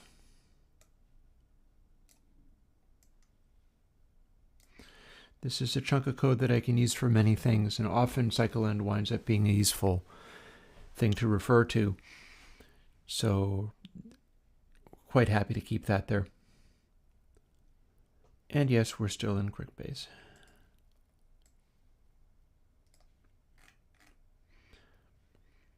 So having made this, we're now going to pretend that literally everything is going to be Big Amp, even though it won't actually work quite this way.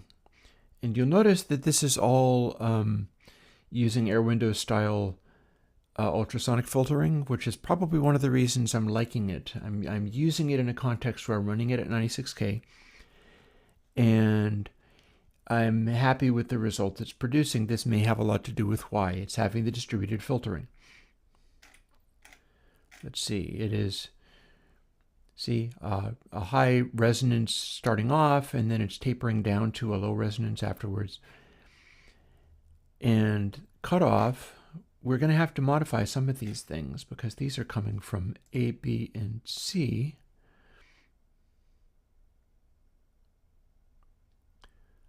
Although, oh no, wait, hang on. No, we're going to be wanting to copy these things over, but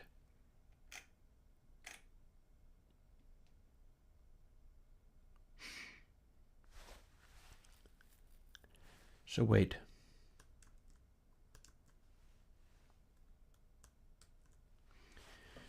I can do this. Give me a second. I can still move this. That's a breakpoint. I don't want it there. Mice get twitchy sometimes. Why did you give me another breakpoint? I didn't ask for that. So that's what I was doing previously, right? So see how I've got base fill equals param1, but we're also making this. I can do this.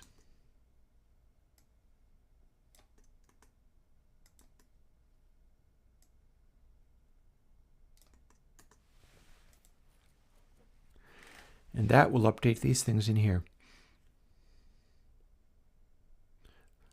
Oh, interesting.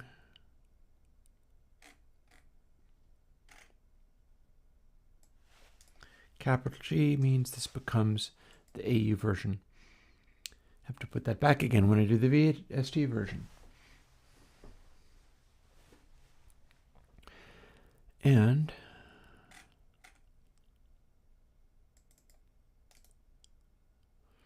oh, were you not? Oh, selected the wrong thing. Well, that's funny. Why won't you let me do that? How about you? Might be wasting my time. Oh, okay. That's better. Base trim equals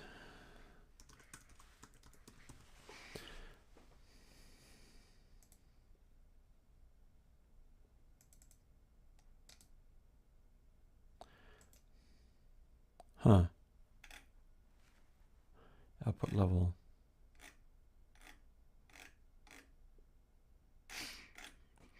Okay, that's the only one that got reused. That's why. It showed me edit all in scope when I had another one tucked in here that needed to be used like this.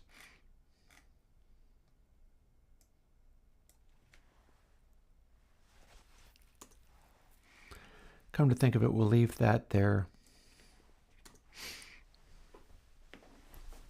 Don't need to fuss about that too much. Oh.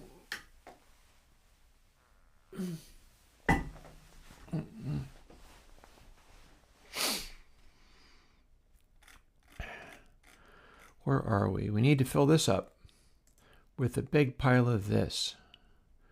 So how do we do that?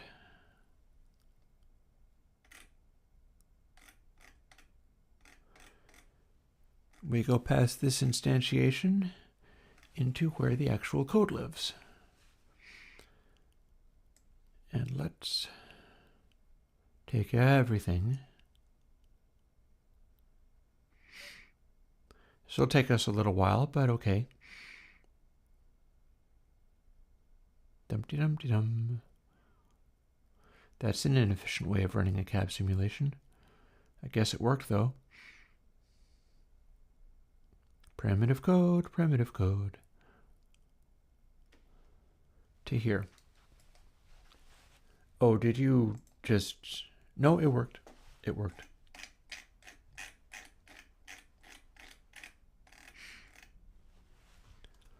Copy and paste. Now we have... Stop being mean to me. Now we have something that would work if we had set it up that way to work, but we didn't. This is big amp in stereo. It's left and right. But we want right to be little amp, not big amp. Hey, so yeah, if you can... I mean, this all depends upon whether you're able to find code that I can understand, which is not a given. So, but continue talking to me about this. It sounds like a fine thing to want to do. It really does. As usual, I can probably think of things that would be cool to do with it. I just won't be able to do them necessarily, but you don't know until you try. Now we start having to compare little amp and seeing what we had there. What changed? What was different? We've got a bunch that's different in here. We've got stuff instantiated correctly. Now it's time to use it.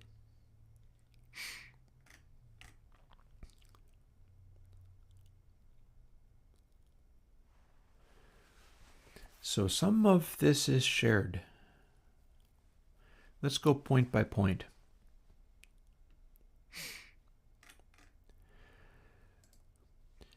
We're using base fill for... Let's see now.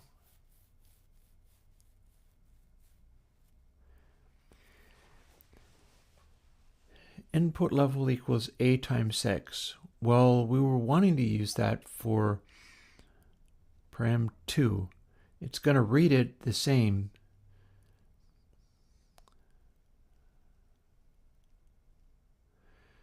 So let's see, what do we even do here? And it's using base trim again, but those are going to be the same for each. So having two controls is doing nothing. The two controls do nothing. However, I might be able to set it up this way and modify it.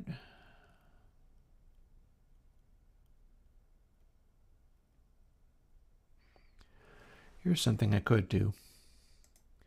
So if we need to have this be the same, we can have it not be the same, and then it will complain and give me an error, but an error that I can fix. Oh dear Lord, what did you just think that you did? Do not. So this time I say Command C for copy. That means copy, not just leave everything that was already in the buffer, because that was terrible.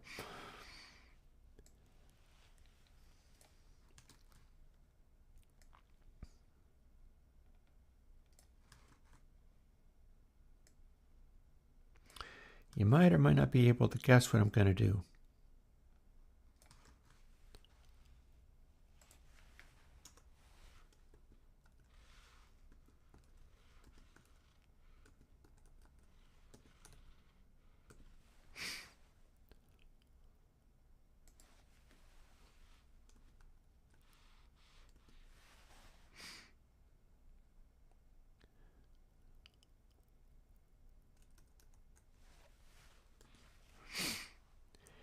Yeah, so doing this, oh, and I'm going to have to specialize that as well. Does this have a bleed too?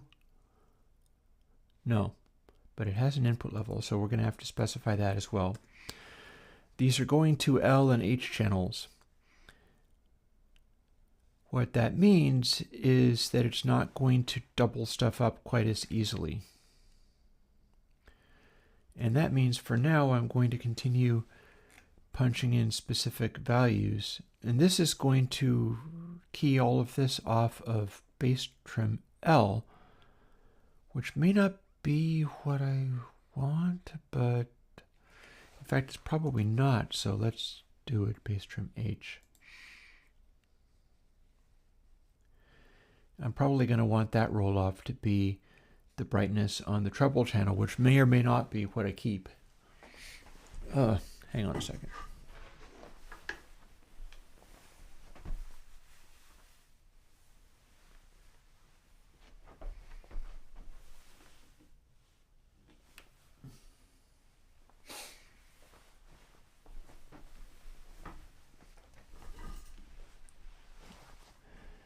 Sometimes it just gets to you, that's all.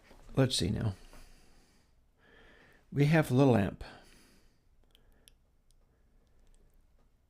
The fixed frequency ultrasonic filters are literally the same.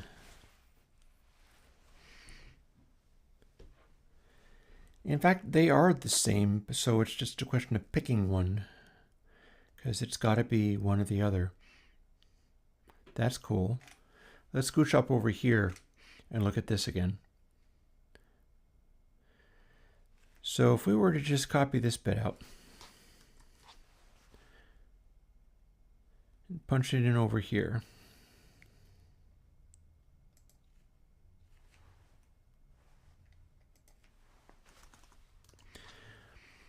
but those don't do anything, but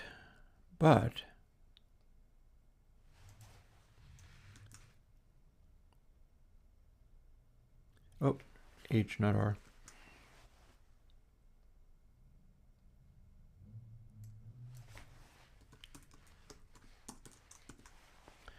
Hey, didn't ask for that.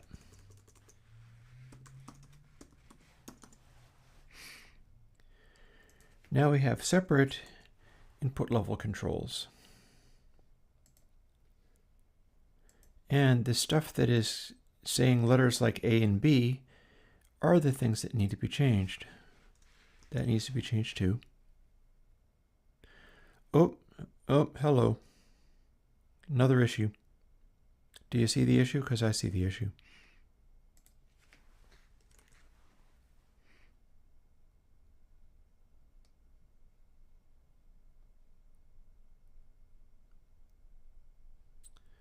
First of all,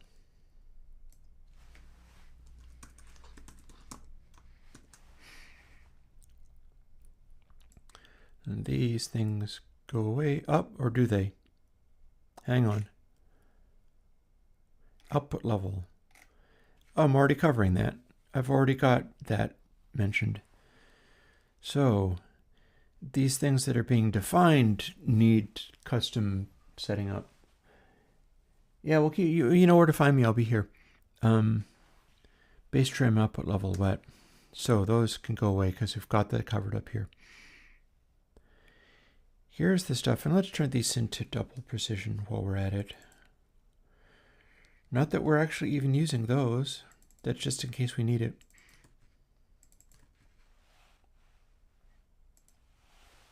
What we're using is up here. But yet we need to do that. Bleed is not doubled into both of them. EQ, however, is. We're redefining it.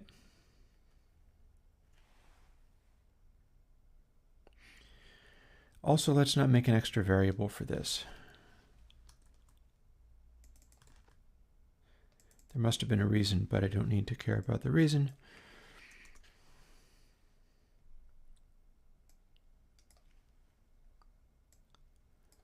Come on. Don't do that to me. There you go. Very nice. So we're going to want an EQH and an EQL, apparently. BEQ doesn't exist in a little bass, so.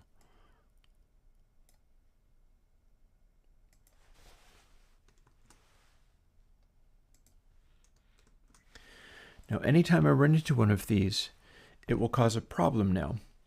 So one thing I can do before pasting in the changes here is I know that all the stuff that's sitting in this code, which might produce problems, because we've specified, well, it's going to produce problems immediately, but then second time around, it's going to produce more problems.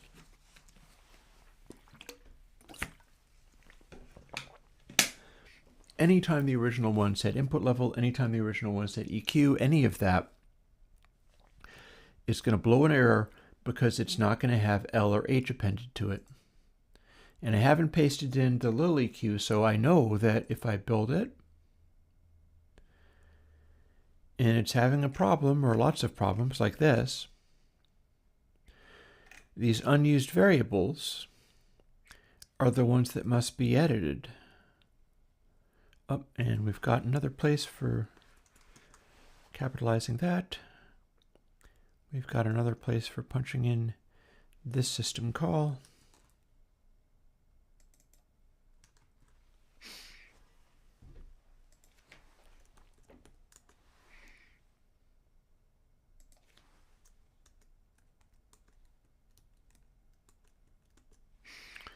Making those act the same way.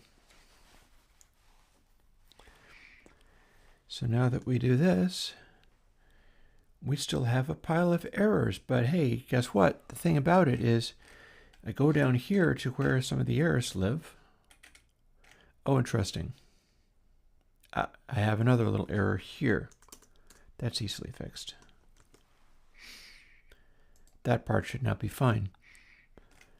But, in fact, I can show that it's fine. Now it won't be there. And in this scroll bar, oh, hello, now what? Oh, it's still showing the thing in the scroll bar even though it doesn't matter.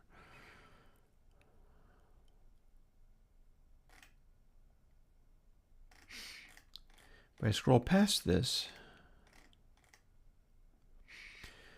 we know that this was from the low frequency bass amp, the big amp. So we know that anytime we run into one of these things where it's objecting because it's not declared, we know we want the L version. We're about to replace the right side with the R version, but until we do that, we can go and just get everything and assume that all of these controls will be changed to L. So there's one. There's one. Here's some more. And actually, we don't need to do it if we find a specifically right channel. Well, that must be because we didn't declare it in the right side. The right side belongs to Lil Amp, not Big Amp. And we go a little farther. Sure enough, R. Yep, we don't have that defined here because the right channel is not actually there. But why is this? We're going to have to work on that later. But bass fill is one of the ones we know we have to punch in L. God, excuse me. We can ignore that.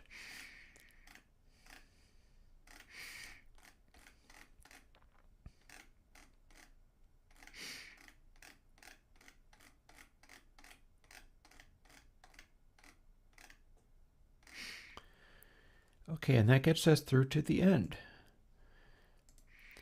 So now let's go and look through for where we'll be wanting to stick in. I wonder if I can clear these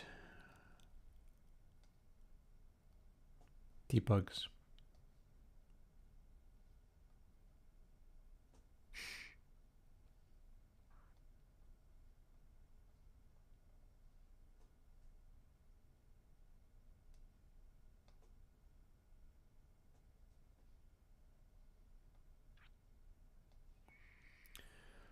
Do not know if I can hide those. Maybe I'll just try to work around them. And this looks weird because I know this can't be right.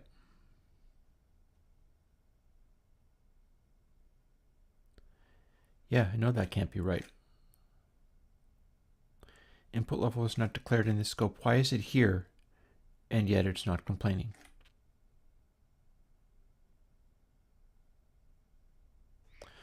Let's see if it complains again.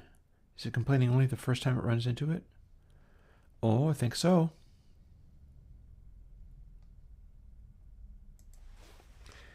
Okay, let's cycle through this some more until we're not getting as many complaints from this stuff that I know is a problem.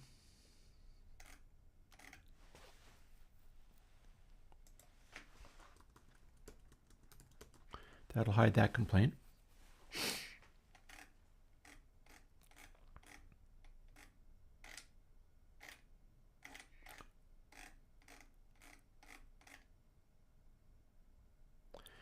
That's all scrambled. I see no EQ in the vicinity of this. Let's build it again so that it has to update.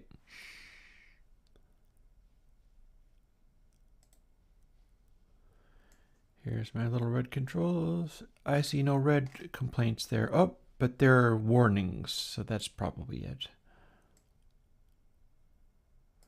There's black lines here, but I don't know what they mean. These lines in this scroll bar no longer refer to anything. That's worrying.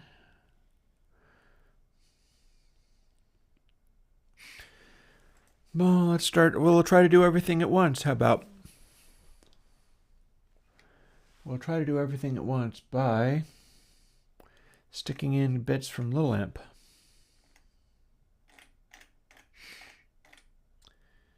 I think we've got all of this stuff, but I'm not sure.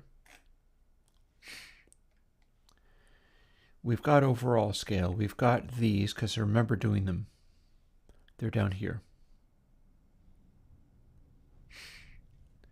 We've got cycle. Cycle lives up here. I don't think we have skew level.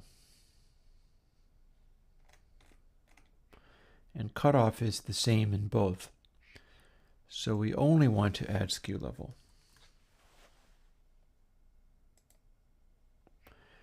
I have no idea what downside and diagonal do.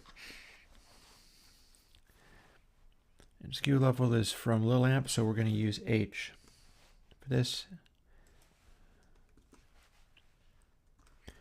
But we're not going to add H to skew level there, because it probably lives only in Lil Amp.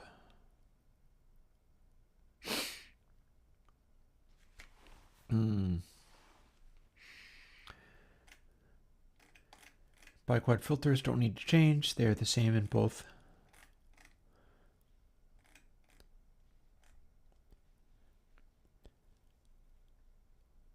Biquad filters are implemented the same in each, so that's good.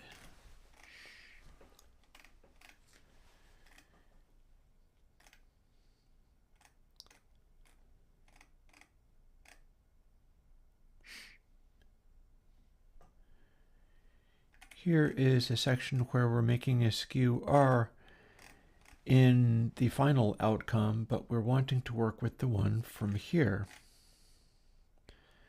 So there's our filter. There's our initial stage. We don't want the L from this one. We want the R from this one.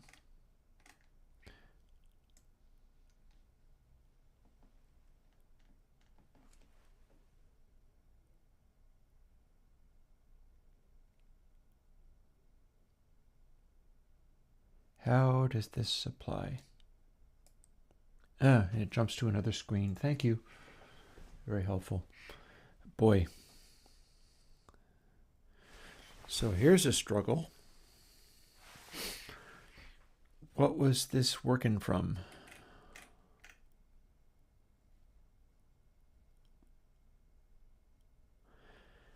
Do we have like multiple stages on this guy instead?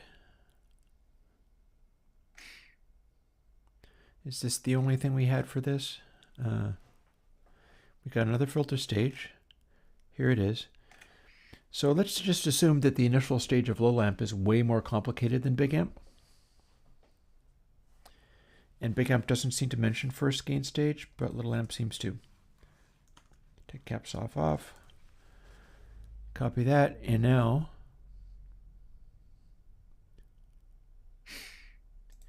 this goes where this went.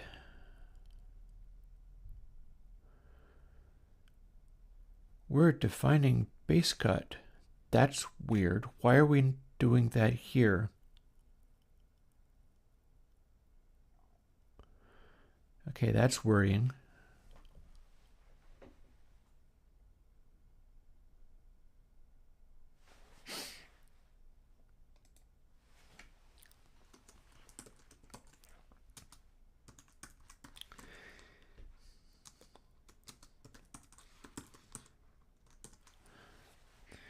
firstly, we're going to want it to be base trim L, and secondly, we're about to be covering that up by copying over it. So it clearly needs to still be there because that's presumably from Big Amp.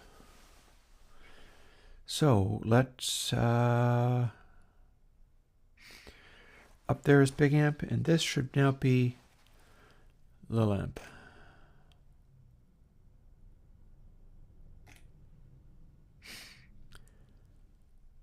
We have that there. And let's see, which of these skew level is not being H?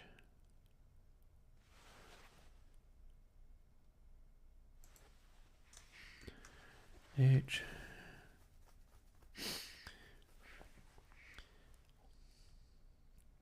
Well, gosh, that might have worked. Oh, hang on, I see another. H and H. This is from Little Amp. This is for the high frequency stage. What have we got when we build? Still many problems. Oh, here's another. So we're in H zone, so we're going to add H to these Qs and build again, and maybe that part will not be as broken. Oh, missed one or two.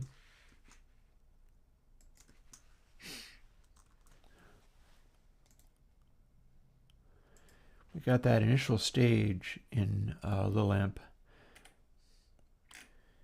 This seems to be hiding from some other problem, but for the moment, this mouse fights me every step of the way. For the moment, it looks like this actually kinda maybe sort of works. What did that... Stop at breakpoint. So that's not actually there. That's just a glitch.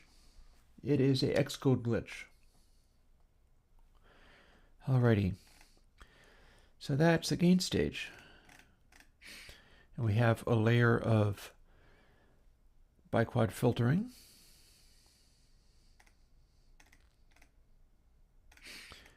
And now we have another layer of overdrive. Overdrive is apparently more complicated up here, but here's where we start really getting into, this is between this filtering and this filtering.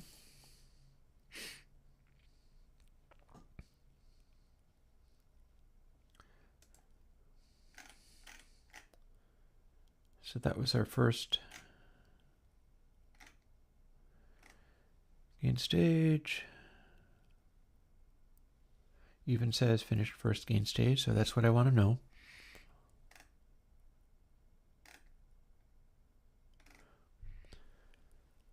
Second level of filtering. Is Little Amp stacking stuff up without filtering? That seems rude of it. Why would you do that? Why would you do that to me? You're being confusing for no good reason. There's our first stage of filtering. Let's label the stages of filtering too.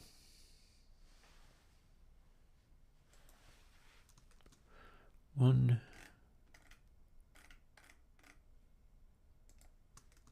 two,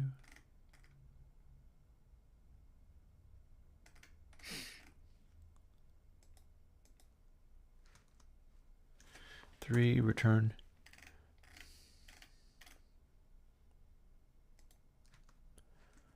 4,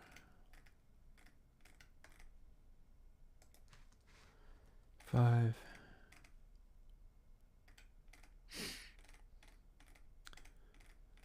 and where are you hiding? Number 6. 6, is that all?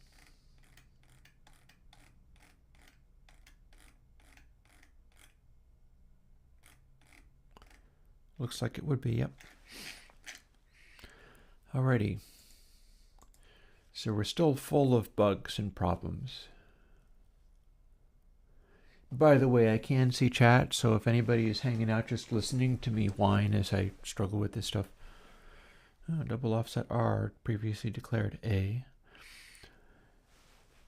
If anybody has actual questions about any of this or any other Airwindows plugin thing, you can distract me from the mess of all of this by asking questions about it.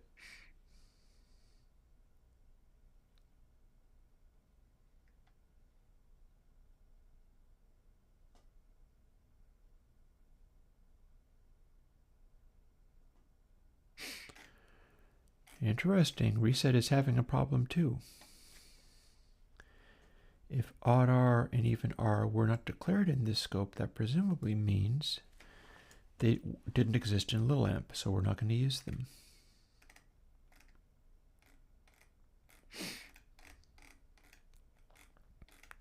But I guess we'll find out one way or another. These don't even show up here. That's weird. Let's see if we can get the warnings to line up.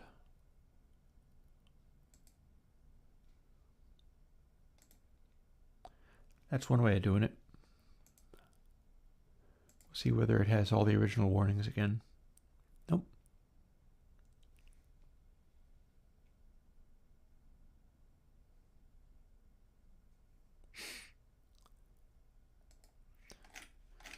So that's one way of doing it, but it's cleaned up a little bit now. And we are still doing gain stages without actually doing them correctly, but I've labeled which ones are which. So anything that is a gain stage with a suffix of R needs to be replaced with what was in little amp. So I need to have as many gain stages as exist in little amp between the ultrasonic filtering. This would be the first stage.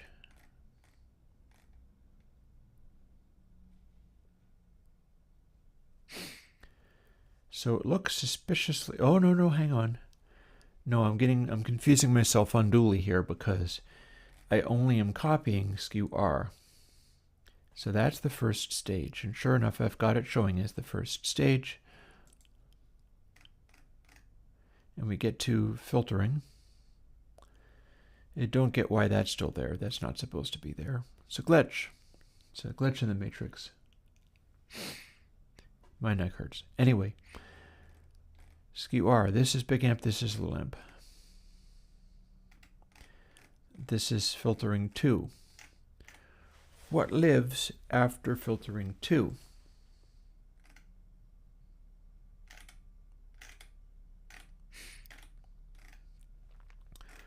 Filtering 1.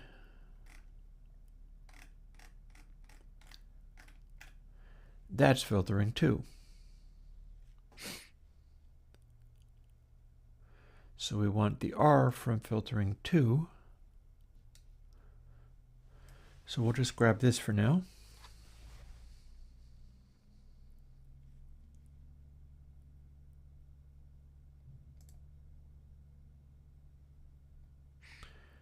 This lives in L, so we need to update this. That shouldn't be a problem.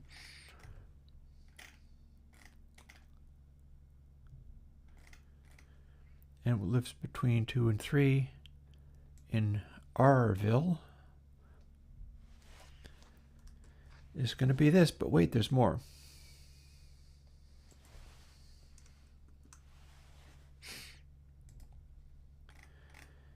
This lives here. So what are we doing with this? This was part of little amp, and there's filtering 3. So we got to steal this, but only include the R version of it.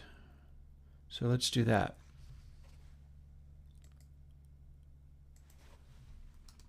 Can't say as I'm sure what this does, but we'll find out, won't we?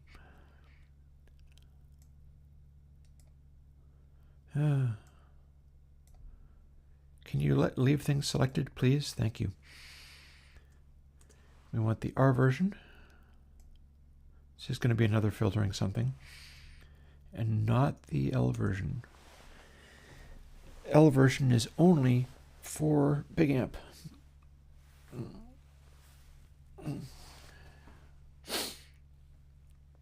my back tenses up furiously when I'm struggling with stuff like this. So far, so good. This would be the third filtering stage. This would be the L, and this would be the R version, and then the fourth. So, third filtering stage, L and R version.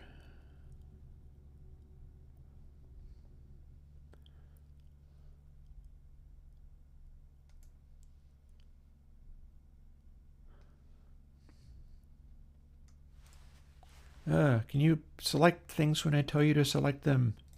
Thank you. Here's our R version.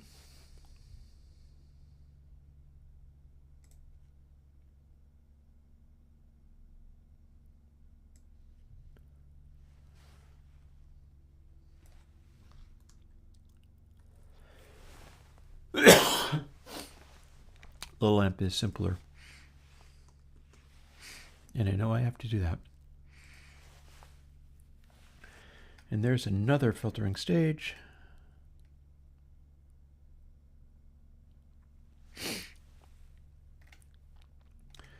And we will see whether we continue to need to do more.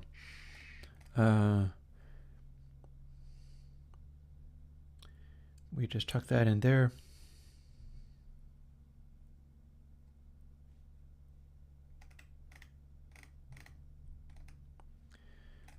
Between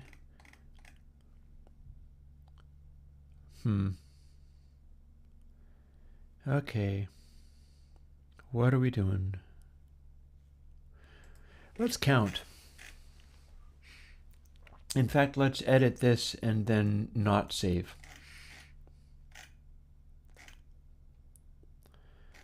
The way we're going to edit this and not save is to show me how many stages I'm in. So firstly,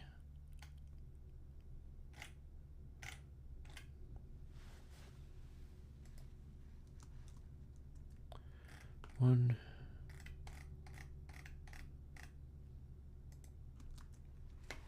that'd be two,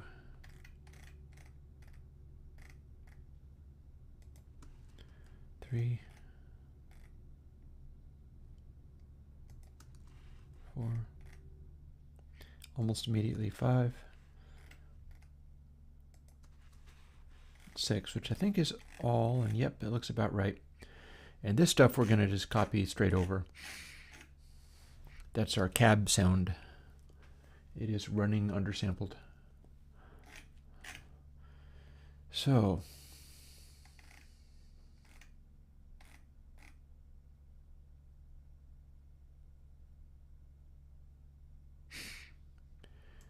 that is throwing errors. We want to catch up to where it's not throwing errors any longer.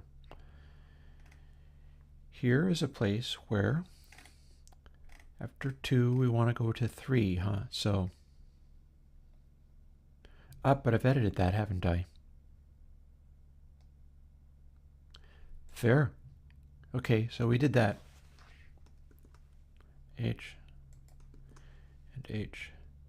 Likewise, here it seems to only flag the first line.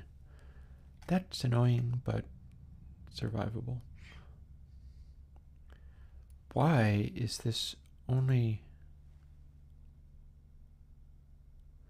That's just weird. Okay.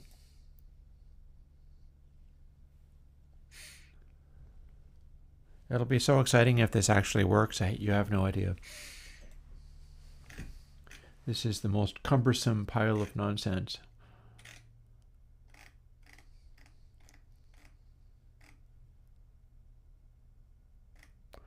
That's supposed to work.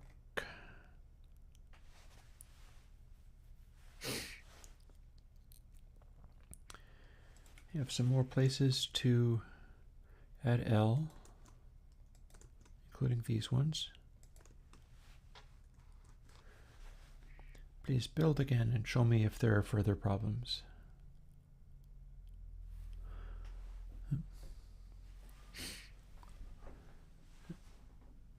Honestly, I'm not sure whether to do streams like this or not. It's going to be much more fun when I'm doing streams like with Rack or whatever. This is just one of the things I've been doing, so let's see.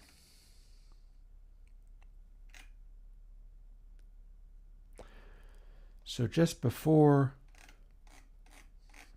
4,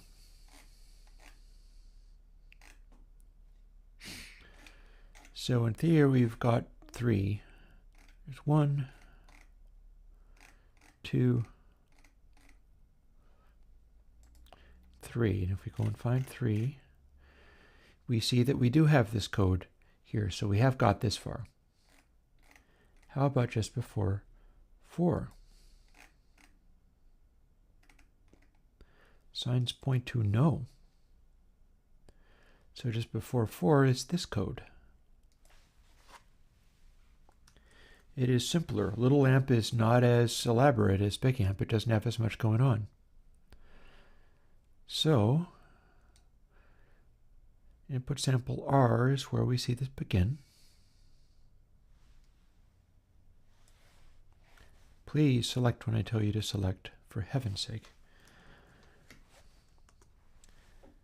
And this is what we put in its place.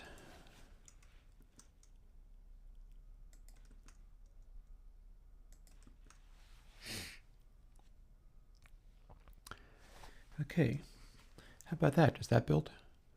No, obviously not, but does it build this far? And I would say yes, it looks like it does. Cool. Oh yeah, no, there was somebody who was making a project called Rack-Windows. They were trying to port the plugins one at a time, so they did about 6 and stopped, which is always how that's going to be. And then Bacon Paul from the Surge project came up with a way of doing it in an automated fashion where it just sucked in all of the source code and made a giant plugin, which is not all that giant, surprisingly, where you could switch among algorithms and even look up the instructions. And so he made that, and all I have to do is update it each time. Let's see, 4. We are up to 5. L. There is thundery noises, but that is just a trash truck or something.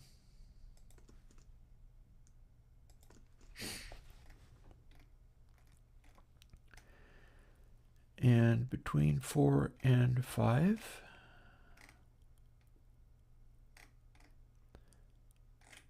oh, hello. Oh no, that's going to be fine.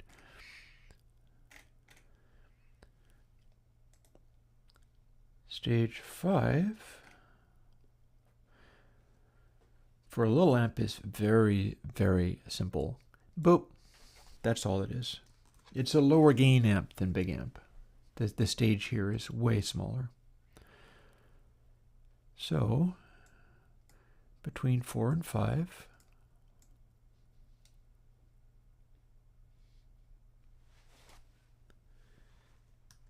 boop. Becomes much smaller. Big amp is still doing lots. Little amp is just doing a simple sine stage between the two filters. All right, what are we doing between 5 and 6 now? We're defining Randy. That's interesting. That's usually what I use for a randomizer.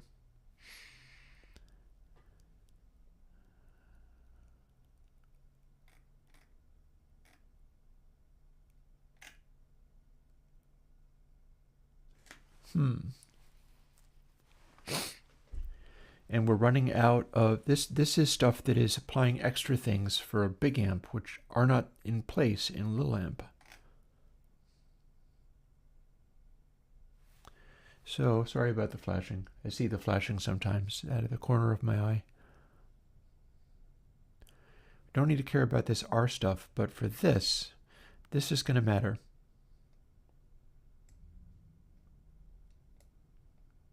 Or at least it'll matter if it lets me select it, for heaven's sake.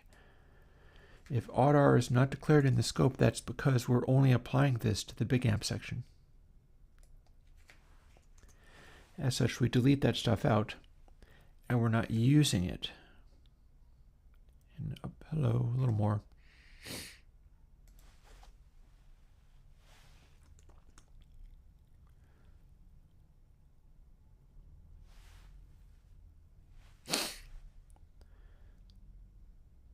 Oh, we are actually using Randy in the other one too, though. Well, let's see how this all works. This is part of how I'm getting the weight out of the neck pickup on the bass. Essentially, I've done some recordings in some of the songs that have come out. Increasingly, I'm leaning towards putting big amp on the bass pickup, little amp on the bridge pickup, and that's becoming my bass sound, especially as I learn to set it correctly. So what we're doing is we're making a both-in-one plugin. And that will run more efficiently, and I would even be able to run it and then route the output to a single output. I'm not sure to what extent I'm going to go for that. I might.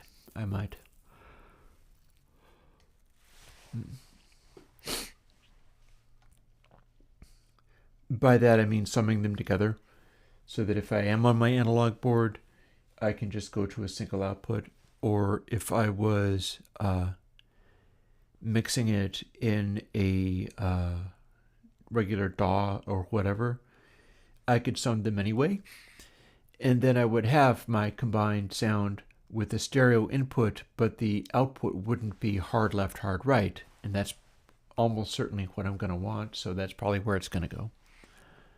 So, where are we at? So we've just fixed this, because I can see that I've just fixed that. I've just fixed that. Here's where we start to get into low amp. And it is after, let's see, where are we at? 3, 4. So it's after 4, before 5. Here's this stuff.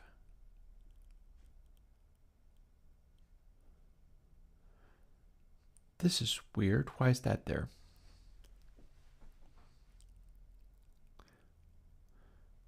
Oh, hang on.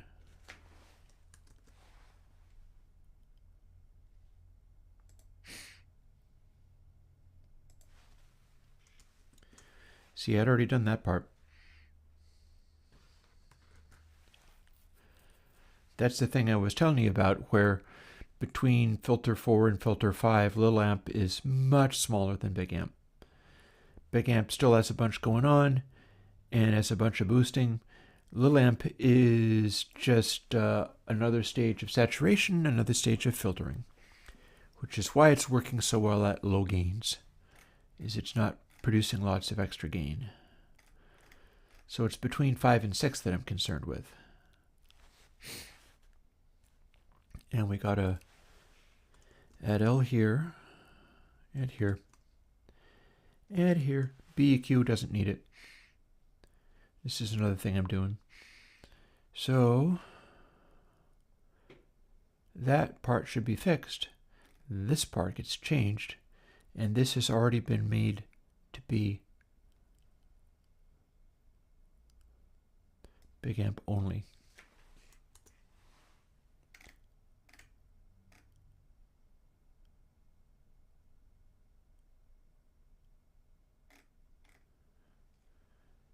Between 5 and 6. So none of this is going to count. All of this is big amp only and is not going to exist in little amp. So we've got a couple of stages of it apparently.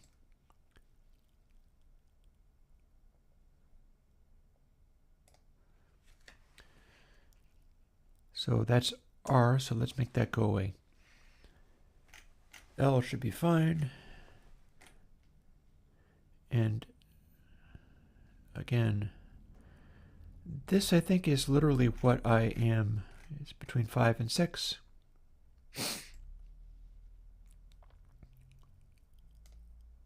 Can you leave stuff selected when I have it? There you go, thank you. I love this little old wired Logitech mouse, but it doesn't love me. It's too old and it's jittery. So let's see.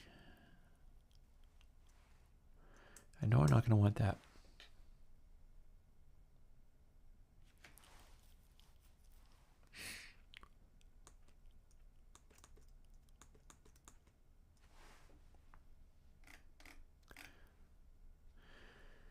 But what do we have in a little amp in this place? Because this seems to be part of what was making big amp be big amp.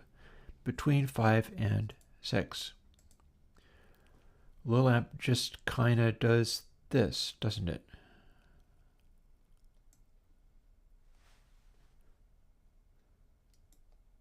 Can you please leave things selected? Thank you. Okay. Again, please leave things selected when I select them. Thank you. And so now we have our little amp section, which does much less. It is, in fact, using same kind of Randy thing, which is a fuzzing sound that it causes. It seems to have worked. I can go along with that. And it's going to be output level H.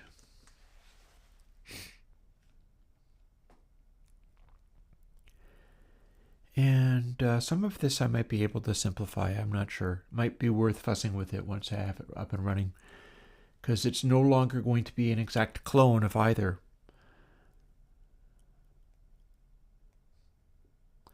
And you know, in line with the shifting of bits stuff, anywhere I can take a small change and get the desired result out of it by removing the math, I can make things a little bit cleaner. So let's see, we've got up to ultrasonic 6.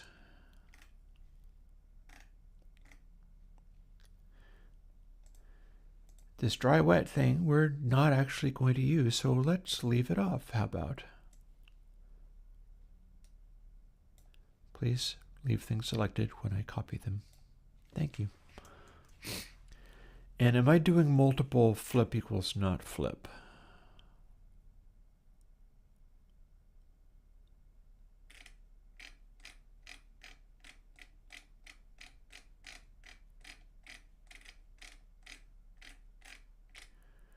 I don't think so. I don't think so.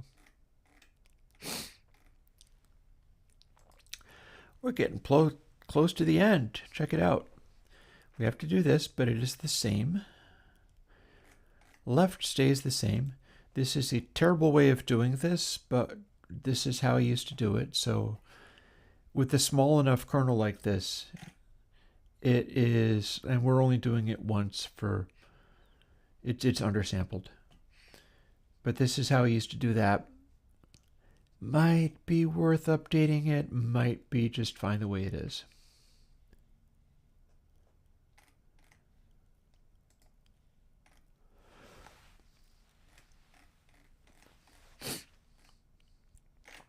Now let's see how many of these we use. So CRickBass is going up to 81. Little amp is going up to 82. We can see whether we can, because we're going to be wanting right from that. So let's just scroll down past L, which is going to be left the same, all the way over to R.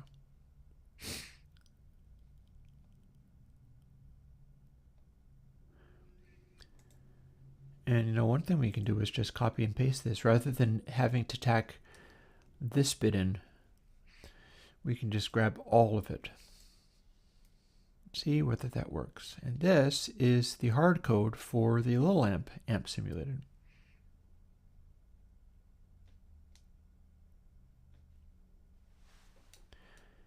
Please leave it selected. It did not heed my call. Let's try that again from the scratch. From L over to R. Use everything in R. Scroll down to where we get to its cycle end. Unclick and see if it leaves it selected. No. Let's try that a third time. This mouse, I tell you. L. Actually, no, we wanted L to be the same. R. So over to here.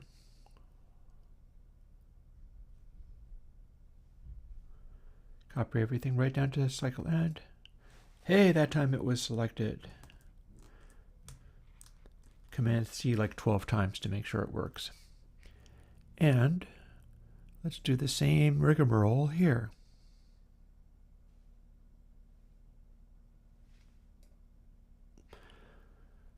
Well, that time the key bounce literally unselected the program, but we can go back.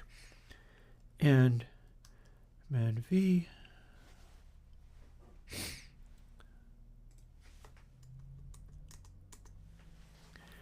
I think that looks about right. We'll scroll up to where it says 82, correct.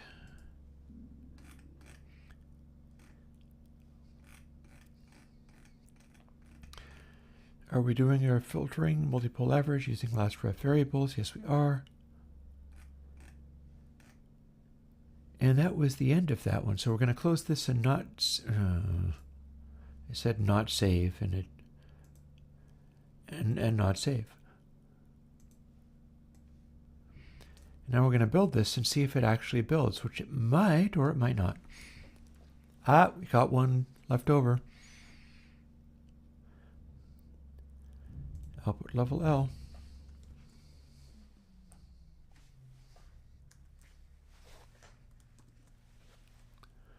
We got another.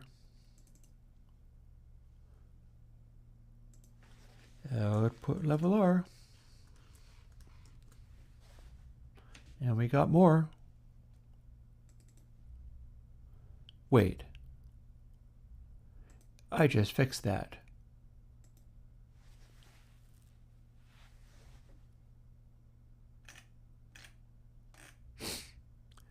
Why would you say output level R was not defined?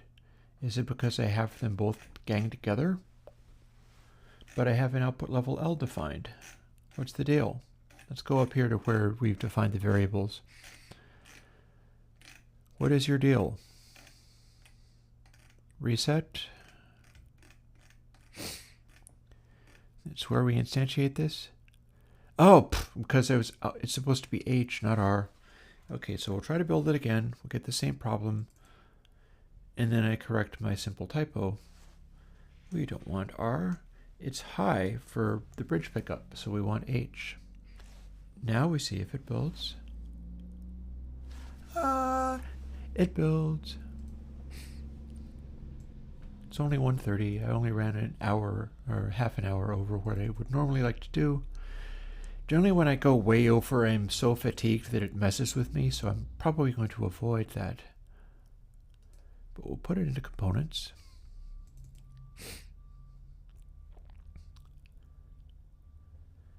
And then why don't I just, I don't know what I'm going to pick.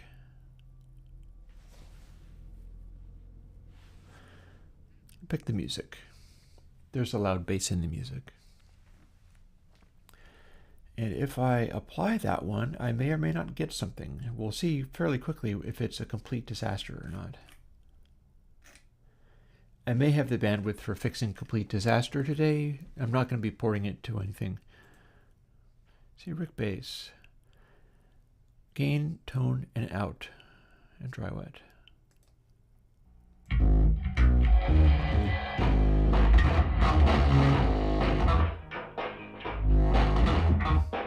That's definitely our low.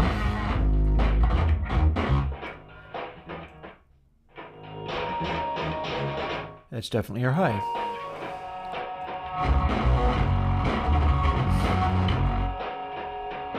Out low, out high.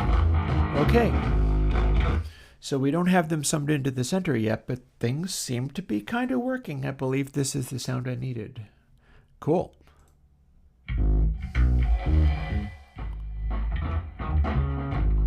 So if you were to distort it heavily and then play with the tone,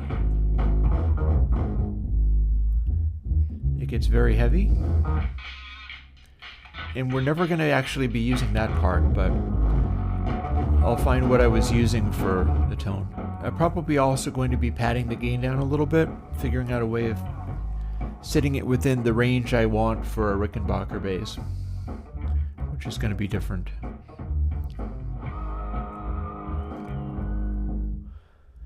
And it's not going to go as dark as this, but I'm never going to want to make it be as bright as this.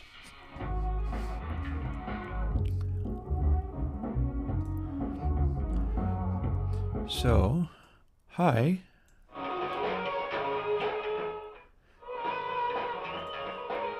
You can hear it clanking. This is what I want for the bridge pickup.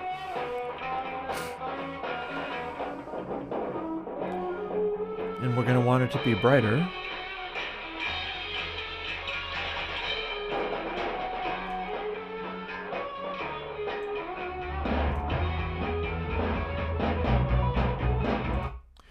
So one thing that might work is making tone H twice what tone L is, or some variation thereof.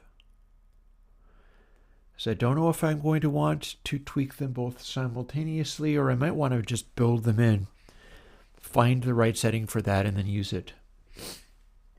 I bet I'm going to want individual gains for each though.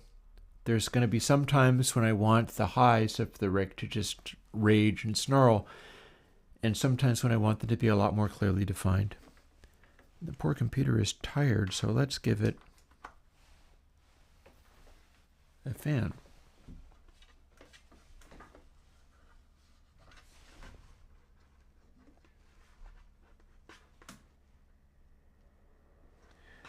There we go, fan.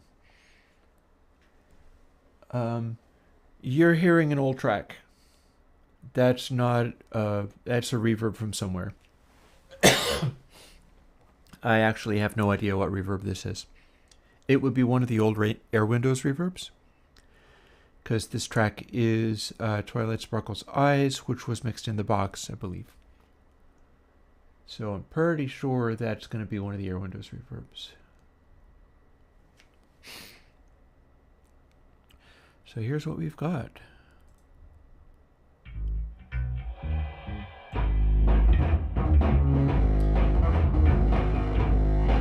We can distort to +6. This won't. Oh no, wait, hang on.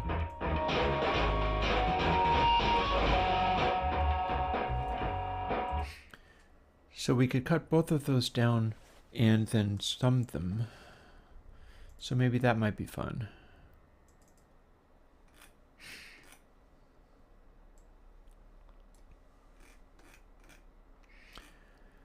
Let's see what we can do here. Here's the multipole averaging. I may not need to do this last ref stuff. It's like we're going through the references, but we don't necessarily need to do this. This is a fall through situation. On the other hand,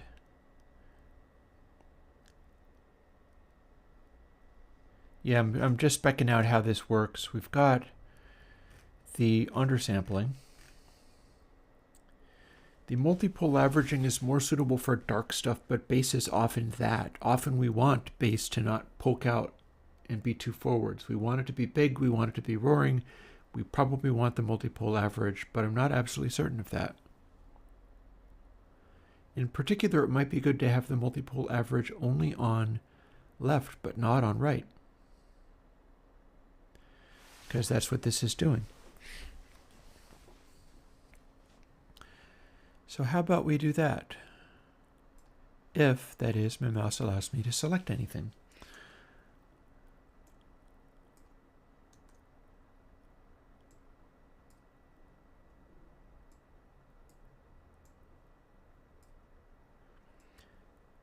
This is a good picture of Chris's intrinsic nature of tolerating wild levels of stress and frustration with the mouse doing its thing. So let's see.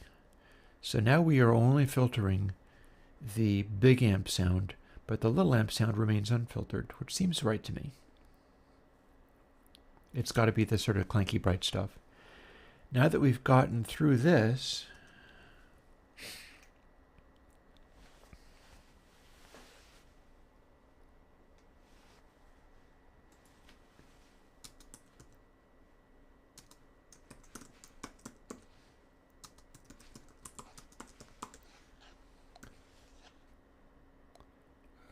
save. Now instead of doing the right and left, do we have a temp variable? We'll find out soon enough. If we have a temp variable, we can use it here.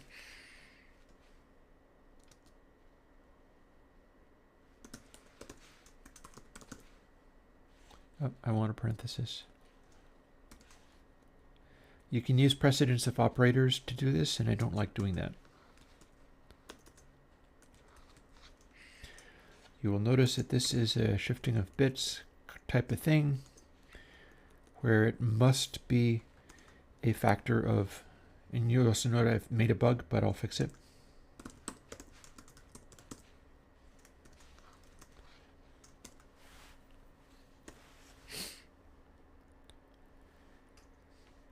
L is big amp, and I was able to crank that up until it was super, super loud and distorted. R is little amp, and that never got with more than 2 dB over. But if I use this, it'll remain under, and it'll balance with that. And now,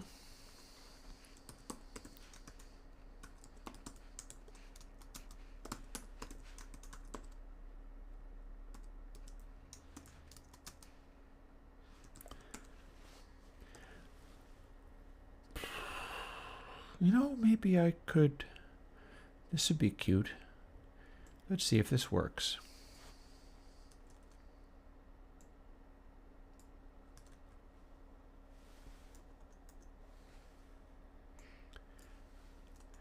You have to evaluate the expression before you can apply it to anything, so it has to come up with the final answer of this before it starts doing things on this side. And once it starts doing things on this side of the equals, we're applying the end result of what we got here. We figured out the answer to these things. Now we're applying it, and then we're applying it again. But we have to have evaluated this equal before we can do any of this. And to evaluate this equals means we refer to both of these. So in theory, this should work. I should have monoized it and made it balance the way I want. Let's find out if that's true. And if it is, I'm probably going to call it a day. I think I'll be finished before 2 EST. It's 1:40 now, so I'll probably wind things up around about now. You're not going to be able to hear the stereo-ness of this, but in future things that I do, future live streams, you'll be able to hear plenty of stereo-ness and much better sound. This is just one of those coding streams. Goodness gracious me. What do we got?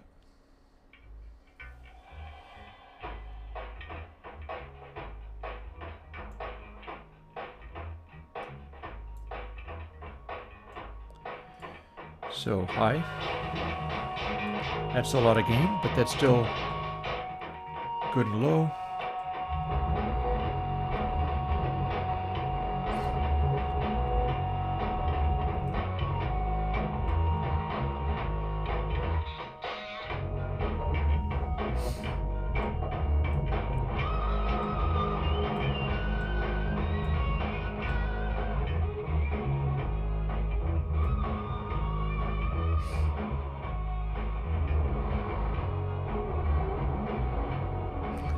Don't need that much gain on tap.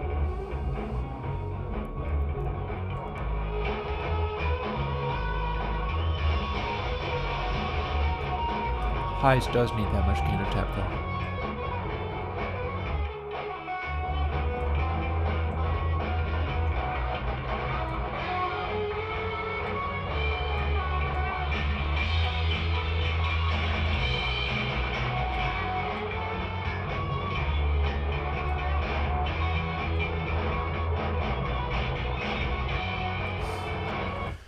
Let's see what we get if we gang the tones together. I'm beginning to see how some of these things can work.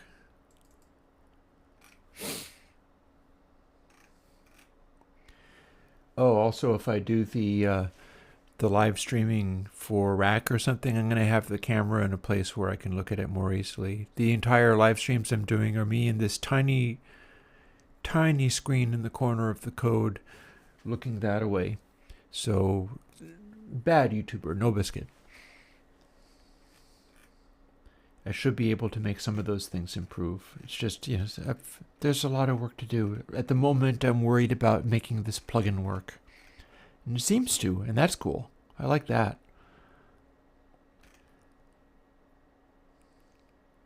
But that's just the thing. That's just the thing of it.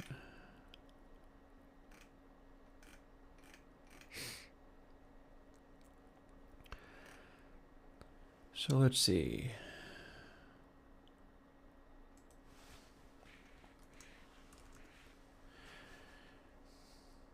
So we know get param 1 needs to be turned down because it was having way too much gain on tap. That's fine. We can do that. That's easily figured out. Or, how many times is this actually used? One way to find out, edit everything in scope. So that's our initial thing. It's being turned into input level, but are we still using it elsewhere? Base fill.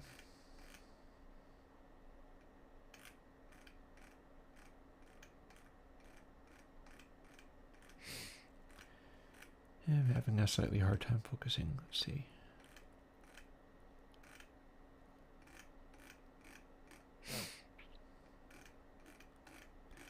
Base fill, anyone?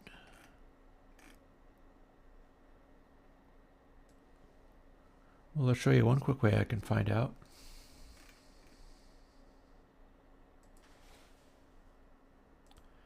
We have to not edit everything in scope. This will show me where all the problems are.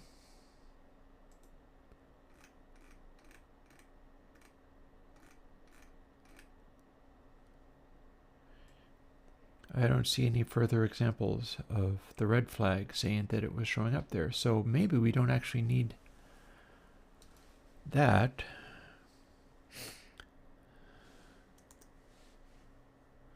At all. Instead, we can see what we have here.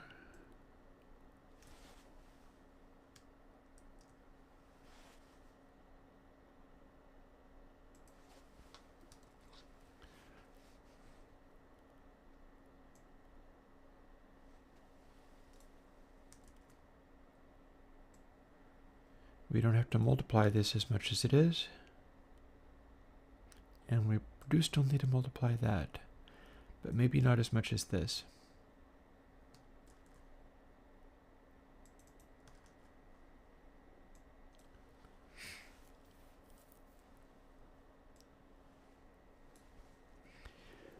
We'll get bit shifty.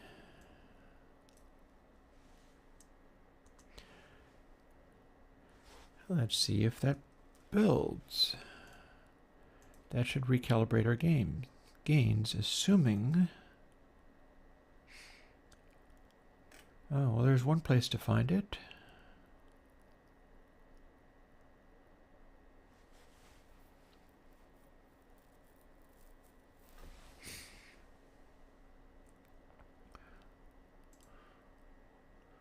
What if we, instead of using base fill,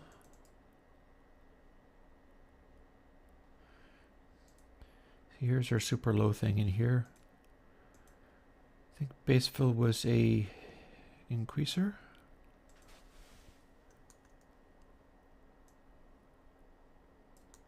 What do we get when we do this? It's simpler.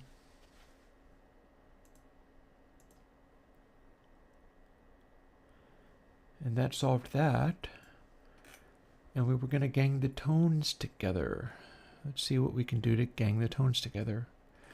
Ganging is taking potentiometers and stacking them so that they're all operating on a single knob.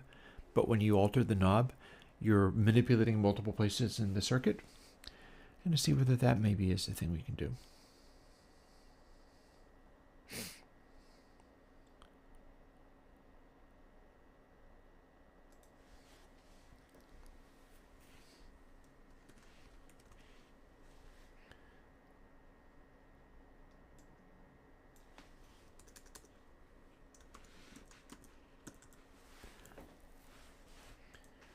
So that gets close to being able to make it be, remembering that doing a simple math operation is better than having an extra variable hanging around. I may be able to make all the base trim L and H's go away, just find everywhere that it's using the lower gain version and adding an additional multiplication by 0.5. So we'll see whether that becomes a thing. First, we'll see whether it sounds good ganging them this way.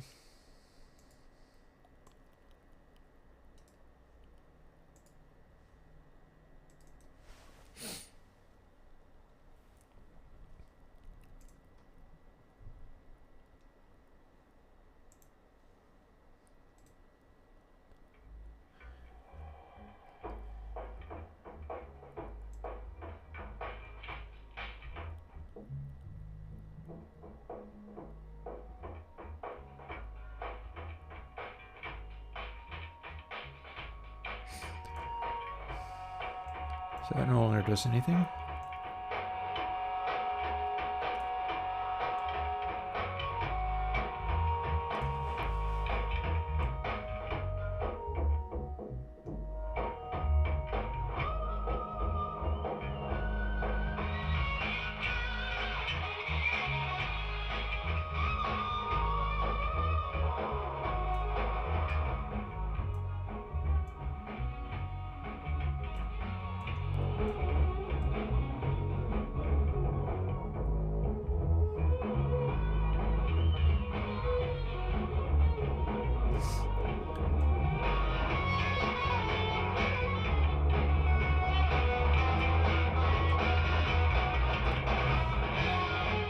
Might be able to gang the gains as well, if I get it set up just right.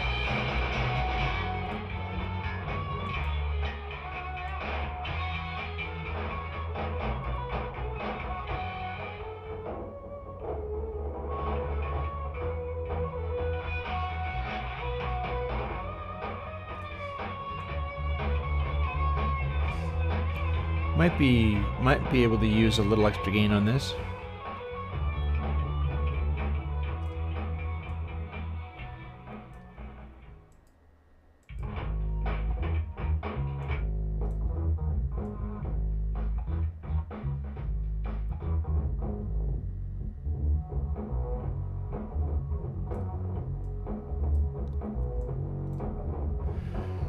I think I could use more amplitude. Mr. Deepest Bass is no longer going as loud as it can. Yeah, I see another change that can happen.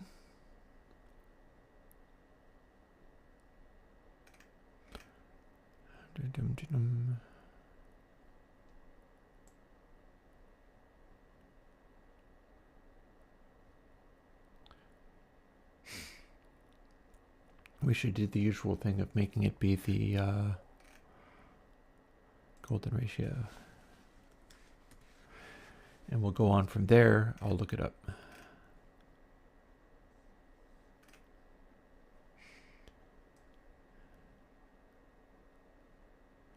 And on my output,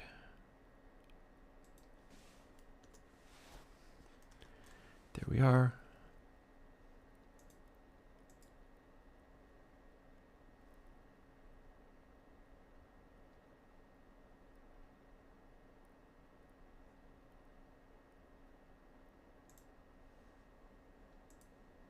And probably seems very weird to be doing this on a full mix. Go figure. I just like doing it that way.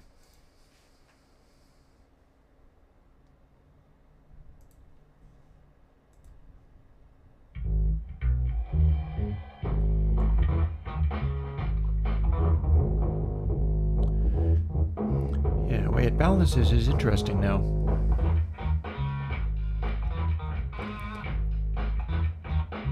This tone does nothing. If you crank the tone all the way up, then the bass pickup still has lows, but you get to where you're distorting it like mad.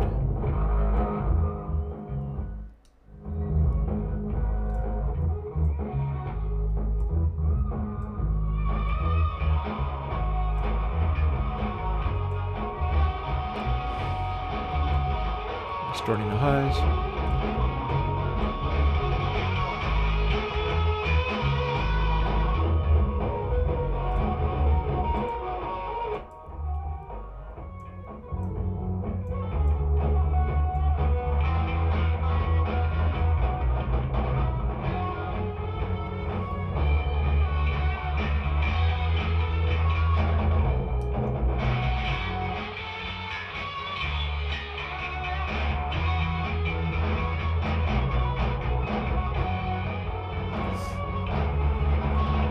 Yeah, it's pretty dark down here.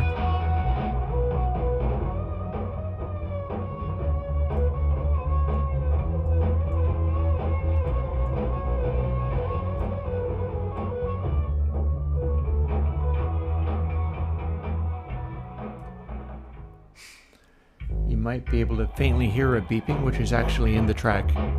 It always sounds like it's happening outside the room.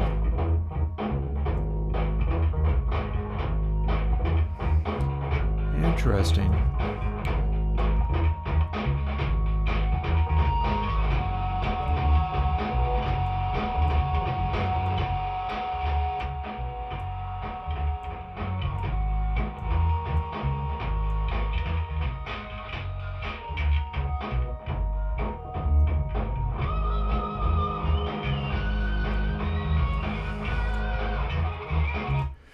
Maybe I should be adding a clip only on the end. That might work.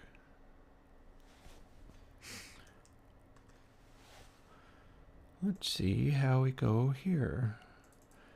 Doing some little last minute changes there. I said I was going to stop streaming by now. I don't know though. I mean, the stream keeps coming and going. People kind of randomly drop in. I suppose as long as I'm talking, it's good enough for people.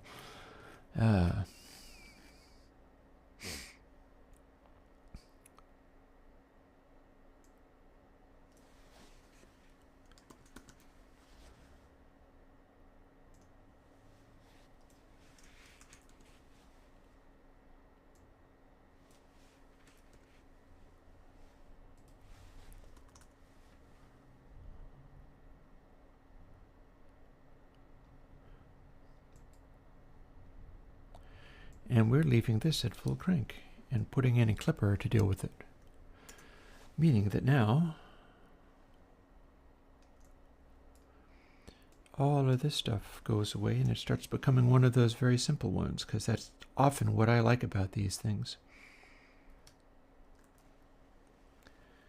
And if we try to build it, I find the places where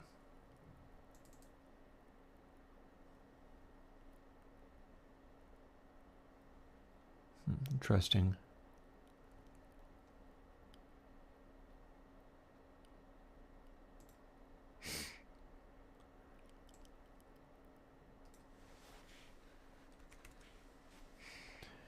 I can figure that out later.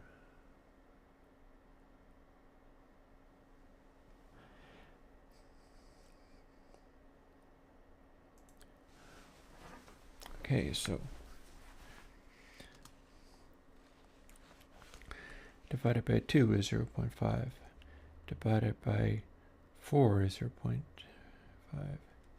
Is 0.125.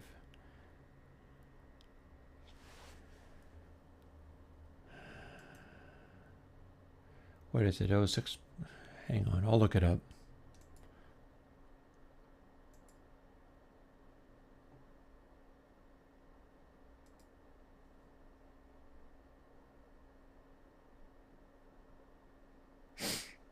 I'll look it up.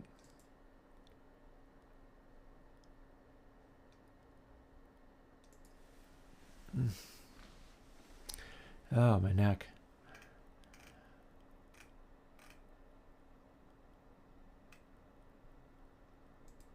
Hello. Source of the code I need. Source of the number I need. Yep. 0.0625 would be the next one, I believe. Because 5 is divided by 2, divided by 4, divided by 8, divided by 16. Very nice.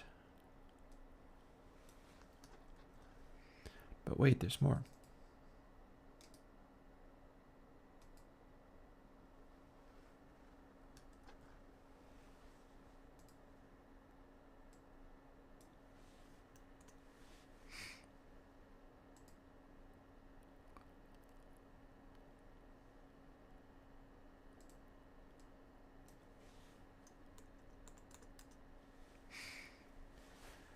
Let's see, which other ones do we have?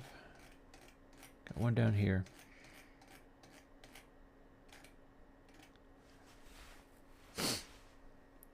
Oh, it's part of cab, I see. So logically, if we do not use that anymore, it's part of our cab calculation. Oh, I think that's actually thunder. Okay, so we might need to stop the, I mean, this coding can continue, but the entire network might fall over.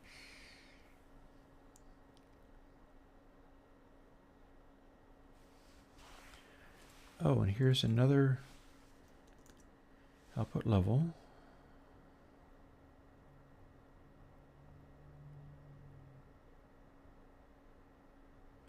Oh, we can simplify all of this a lot because none of it's going to matter, is it?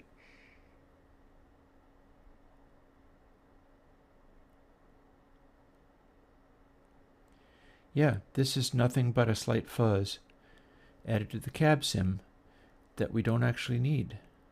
So we'll leave it out because input sample, dry sample is this fuzzed with the last cab sample. That becomes the input sample again, and then, yeah, this entire bit can be omitted.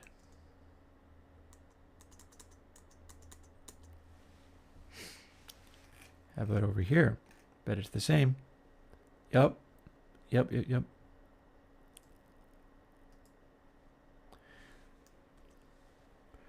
Random breakpoint begone. Thank you. See if that builds.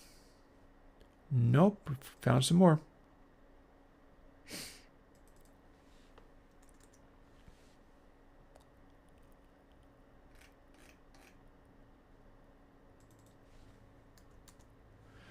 Those are Unity gains. Try it again. Found some more.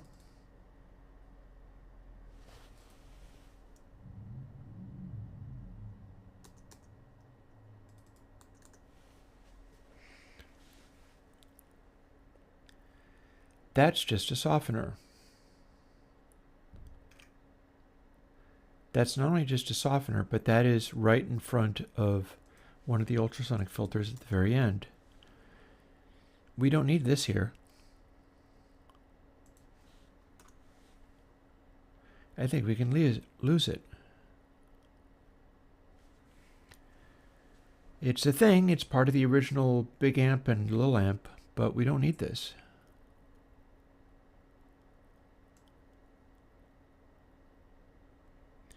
Also, it's doing random calls, and that's never good. Well, no, it's not doing random calls. It's using FPD. That's fine.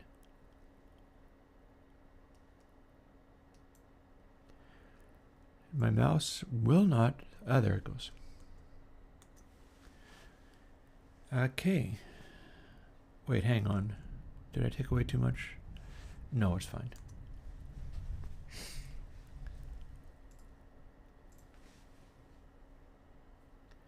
Alrighty, it warned me a lot. What's it warning me about? Unused variables. We can fix that. We don't, in fact, want those.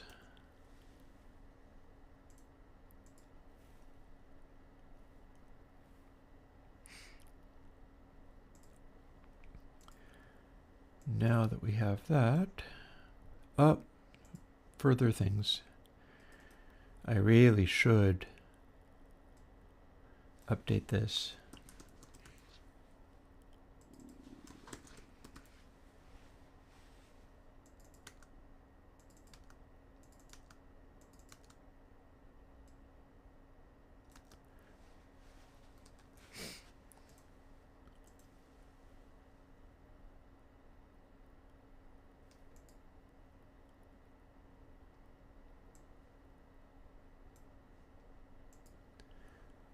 Now, if that worked,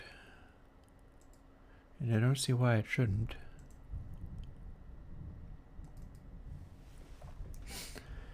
we have our two knobber, which is actually very complicated under the hood, but is our quick Rico sound.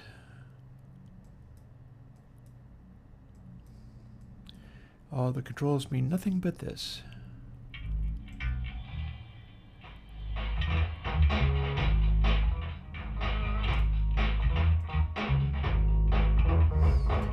You turn it down.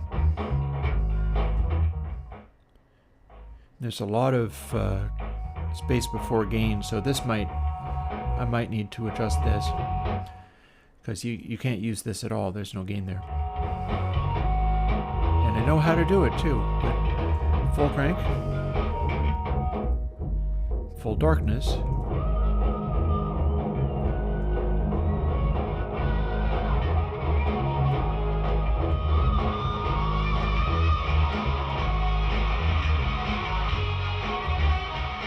over to full clanky.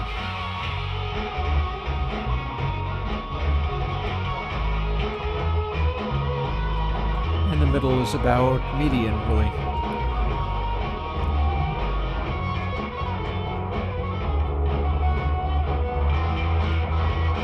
So let's apply that gain thing I was talking about. And I know how to do it. It's going to be one of those inverted power factors. What that means, and I don't know how many of these things matter. I suppose they... Are we still using store sample for anything? One quick way to find out. Oh, I know.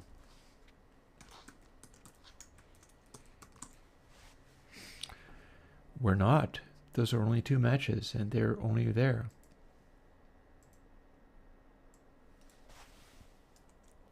Simplified. And then we're not even going to define them, are we?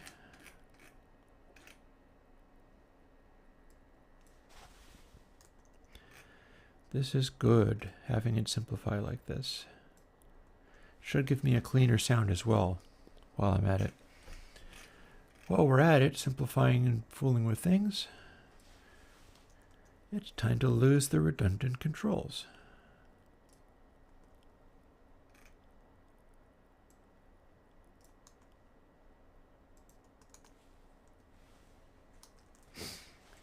I do still need to put in, I guess we're going to hang, my neck will hold out for long enough to hang until I have all the parts of this put in.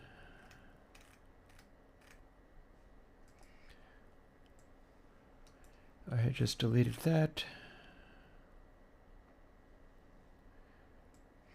I was about to do something, but I don't remember what it was. Is my mic close enough? I'm getting quieter and quieter as the day goes on. So, gain staging. So we go up here to where it says this. And then input level L is our base for what this is, and H is multiplied. So we do our work on this, and then that is just that multiplied. It's going to be the same scaling.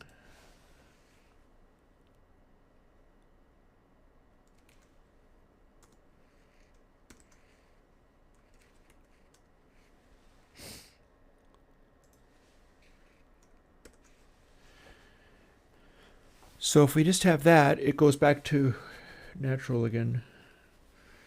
I know, right, a headbanger, a neck rubber. But then if we apply a power factor, it changes things. If we apply a power factor to this, it'll try to make it go closer to 0. But if we apply a power factor to this, it'll try to make it go closer to 1.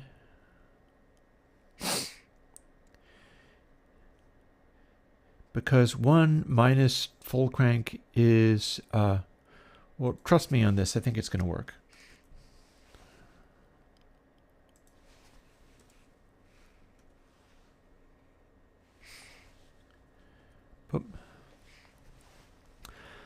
So 1 minus this inverted thing, where normally it would make your taper be like loudness through an audio taper much quickly approaching 0, which is what we were trying to avoid because it was already too quickly approaching 0. Instead, it'll do the opposite, where it'll much more quickly stay around 1, and it'll only approach 0 very close to the bottom. So let's see.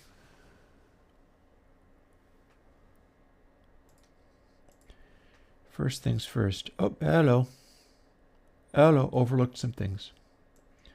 This needs to be updated along with it. We just deleted all of those.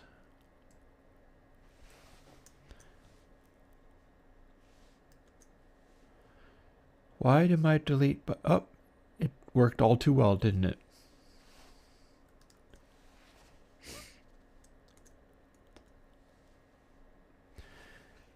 Hopefully that'll still be fine.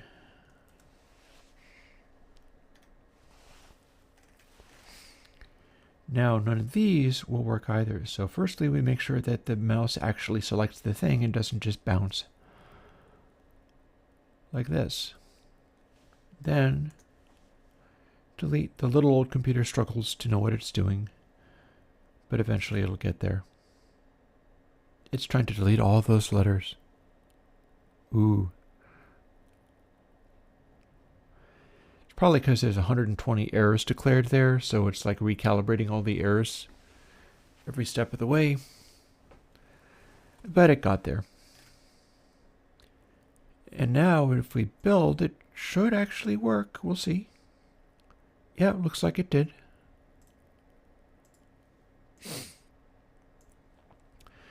And the only thing remaining is throwing a copy of AD-Clip2 in there. Because the way that it works on the very output, it will distort now if you push it too hard. And I feel like maybe I'd like to keep it to within the range. I don't know. Maybe I don't want it to have a clip on the output. We'll see.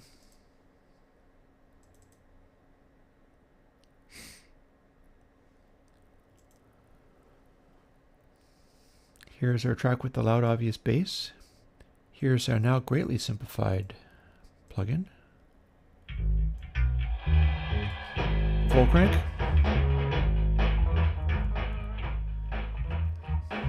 So around 0.5 is already getting to be good and loud.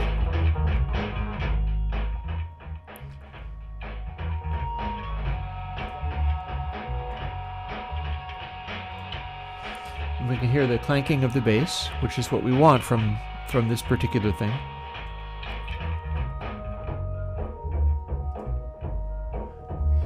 Or we can dial it to where it's just the lowness of the bass, and that's mostly what we're getting. Or we can go all the way down to just muted silence.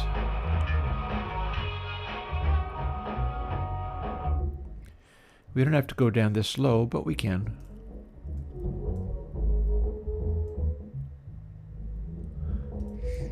If we're trying to do a super mellow thing, we can do this. Just fully crank it and just keep turning the tone down until there's nothing left.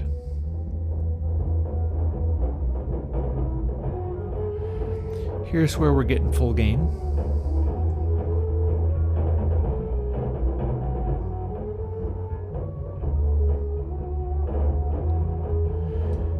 There's no change when I move this stuff around, so this needs to go back.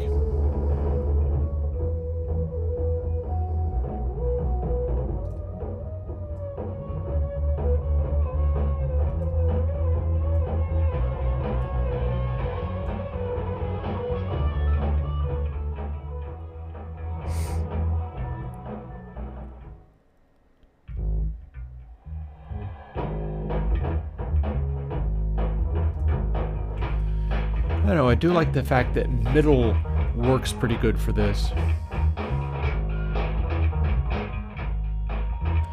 a little subtle, but all that said,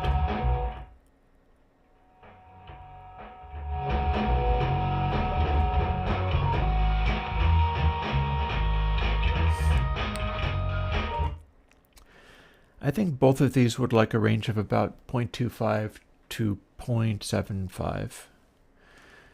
Both of these don't need to stretch as far as they are. I want more range on that. So there's a simple way of doing that.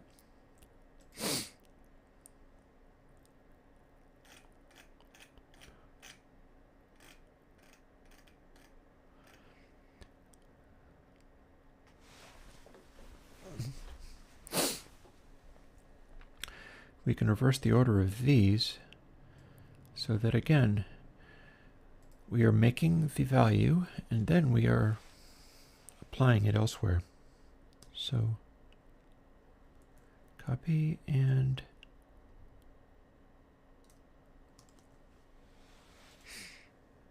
sneaking in that that golden ratio, because of course, gotta love that golden ratio. And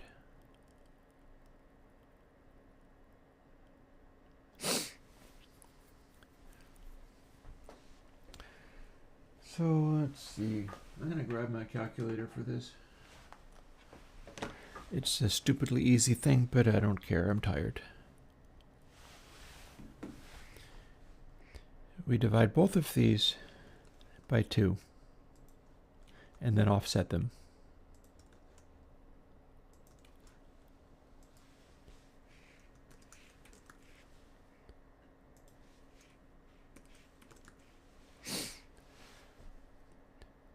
This part's easy.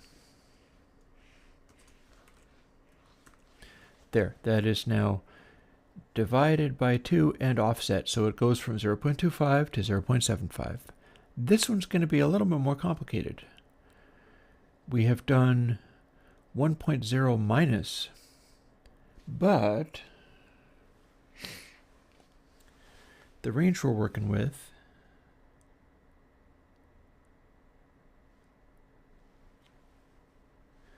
we can probably do 0.75 minus. And that'll do the same thing. Because we were starting at 1 minus this thing, and then scaling it. So now we're doing 0.75 minus this thing. Same thing, but reversed.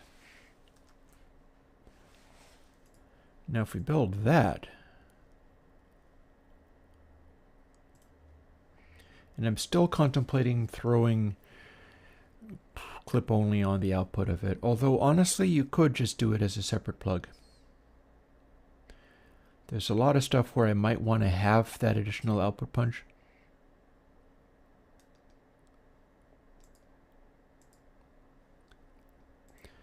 Let's see. Back into a track that has a loud bass, and I'm listening to the bass distracted by all the other stuff, which makes it a more interesting and challenging challenge. What do we got?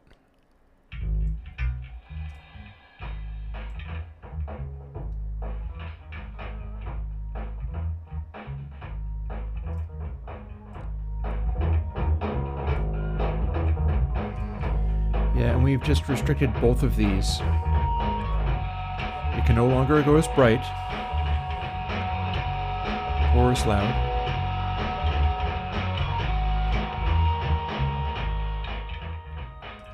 Or as quiet. So you gotta gain stage it into this with some reasonable amount of veracity.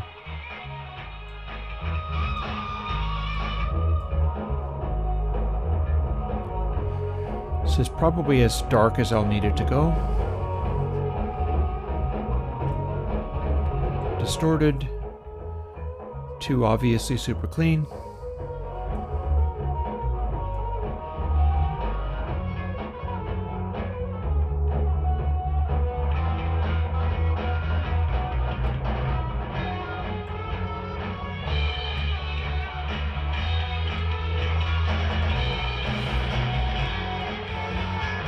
Full aggression.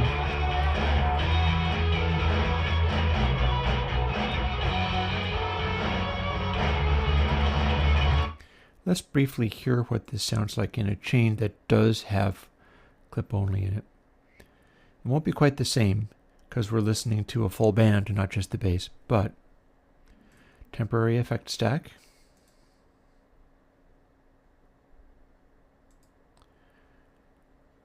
CRickBass, and then we'll add clip only.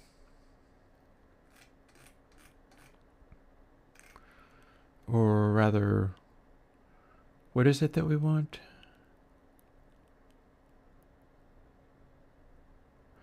Might be clip only.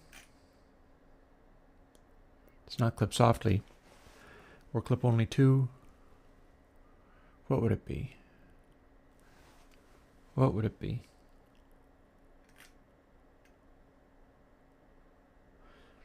Let's assume it's clip only 2. That sounds about right.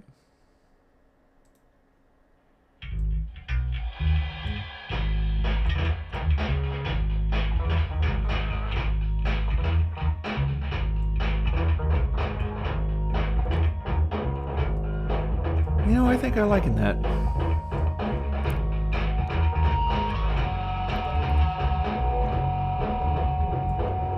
Full crank. Full bright.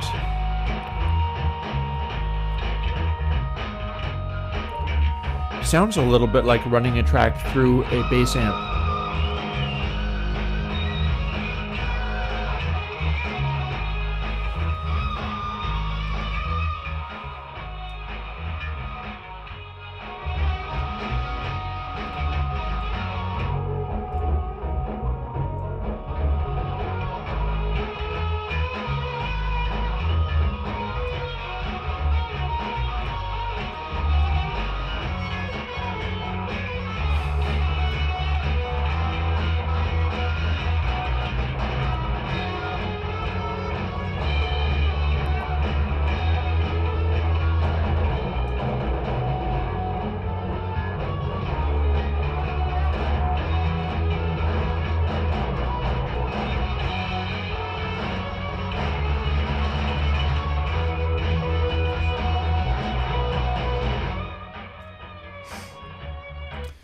So we're going to fiddle with some of these controls just a little bit.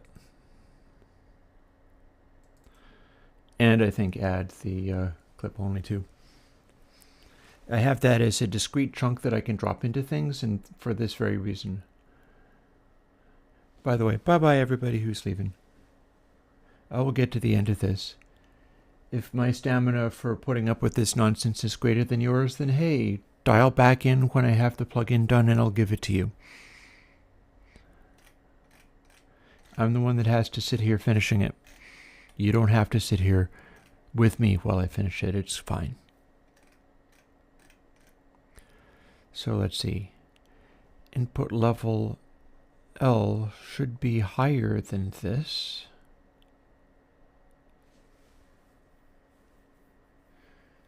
So instead of being 0.75, let's make it 0.8. Oh dear.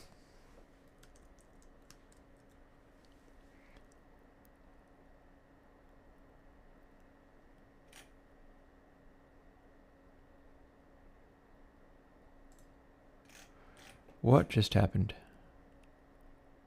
Oh, okay, we're fine.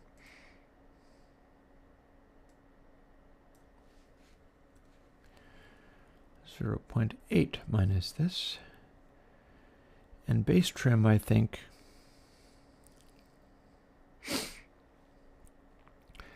might do with a bit more range. Let's make it go from 0.2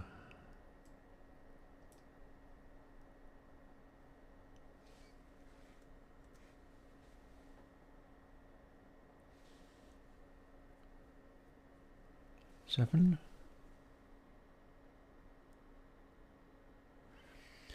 0.6. I'll take it to 8. That's probably enough.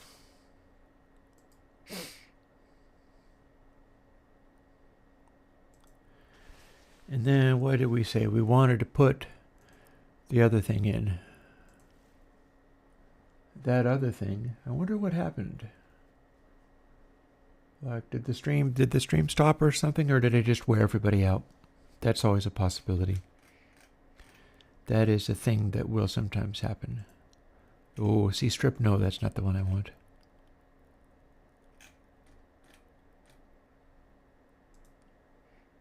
This would be the one I want.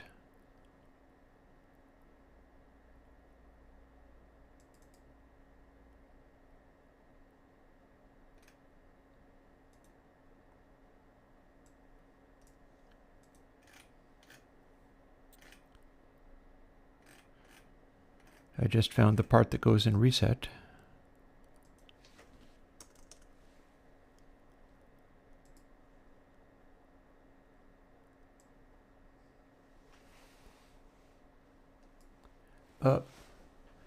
Hey, Nick Vivid. So if I can only select it without it going away, that gives me the part that lives in reset. Let me transfer it over. And assuming these weren't already used for something, oh dear, they were. Well, that's a problem.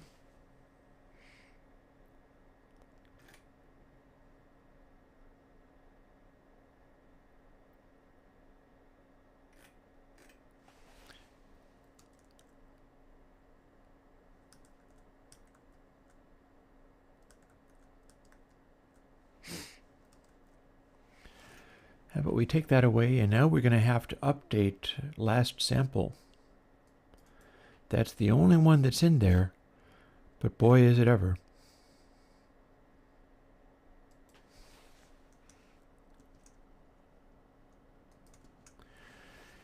We'll call it B sample for bass sample, as that's part of the amp.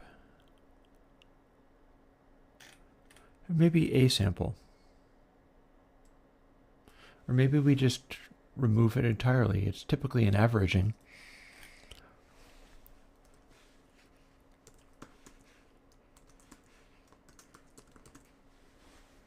Oh no, we need it. Oh goodness, we need it. It's part of our slew arrangement. That's part of how this works, so goodness, we cannot lose that.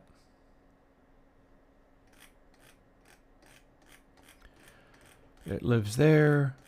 It's not actually down here. It lives there, and we define it here. We probably don't need to get that complicated.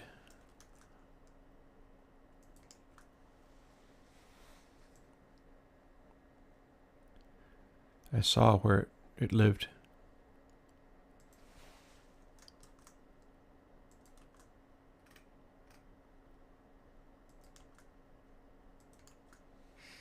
There.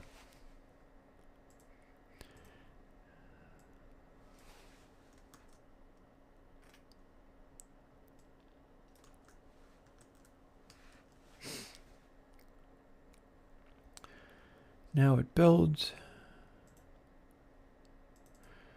Now we can do the thing that we did before, but this time it'll work, which is in this little place, put the instantiation code. This is also one reason why I have naming conventions that include the kinds of thing it is that are more verbose than normal, is so I can drop something like this in here. And it's like, yep, this is, we could call it last clip sample. But that's what I tripped over, was that I needed to have the previous sample for this stuff. Now it is instantiated, but not defined. That goes here.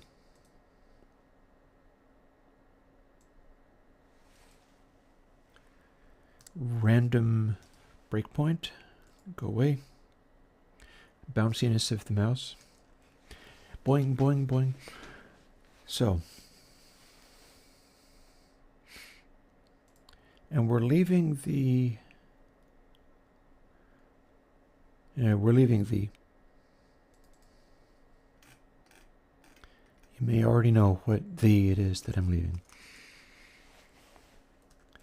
There, now we have instantiated.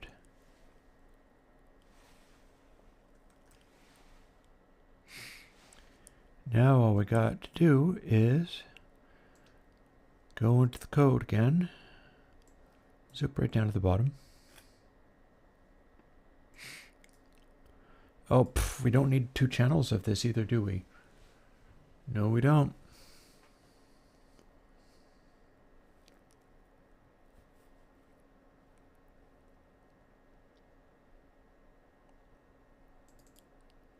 Well, no matter.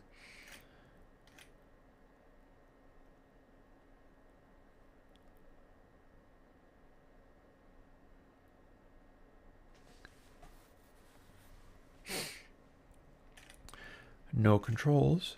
So, no, oh, well, hang on, no, we got a thing.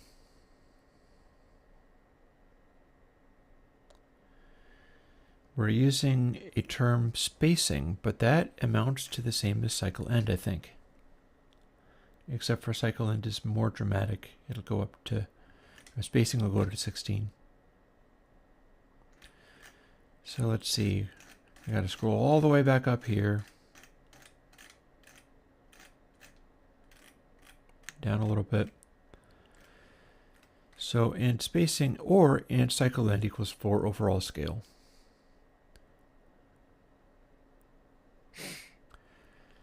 So clip only 2 is designed so that it will still function the way that it expects to function even at astronomically high sample rates. But this base thing is designed to max out at about 192K because I think that's practical. So we're going to stick with that. So where the term spacing exists, we're going to have cycle end. And that's the only thing up here that matters.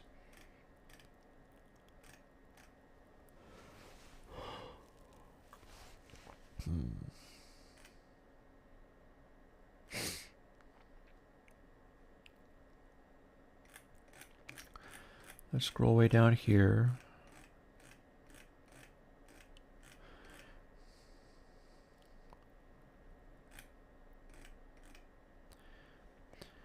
Yeah, I could just drop these in and not have to do it. But I don't have to.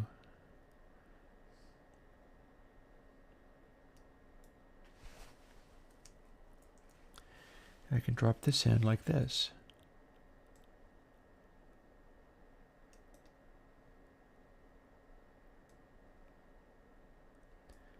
Please, please select. Thank you.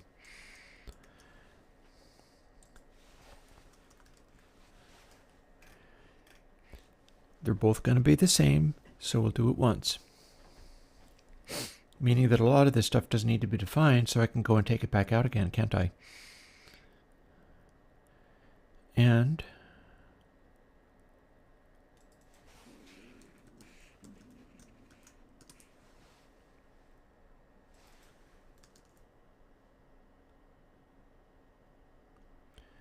find wherever a cycle end exists. Here it is. No, don't be trying to click the wrong. Goodness gracious me. Okay.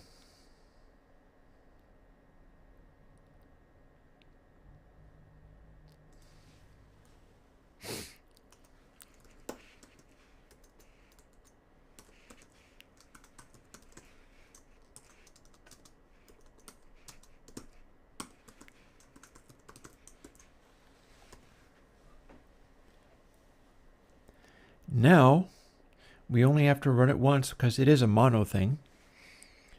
We do run it once and then we monoize it after that, thus saving a bunch of energy and meaning that we can delete all of the clip only 2 that exists as a left channel thing because we're only using the right channel stuff.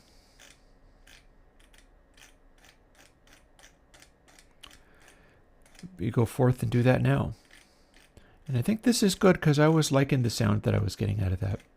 There's a certain drive to it that worked.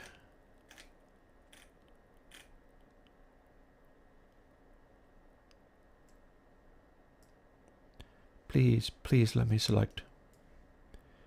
All I ask of you is to let me select. There we go.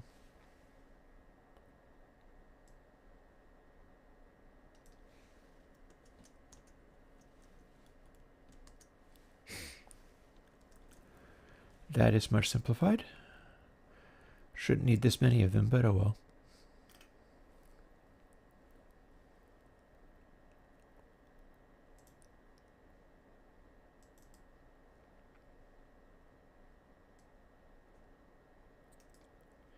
Please let me select. There you go.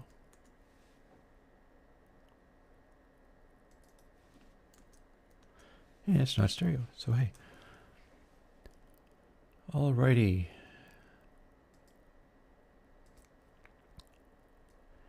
In theory, this will work. And if it does work, I'm done with the stream. I'm done with the stream. So let's find out. I'll go and set about making dinner, having outlasted the entire audience. But that seems not unusual. Put it in the right place.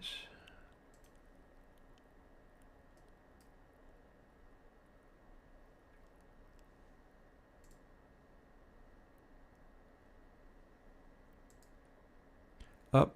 No, not you.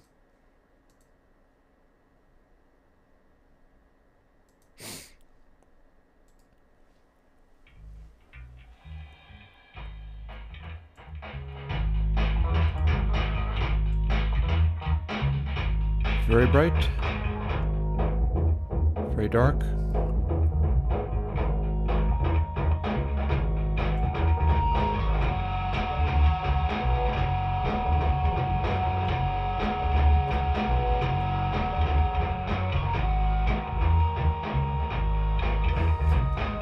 I hear all of that clankiness here.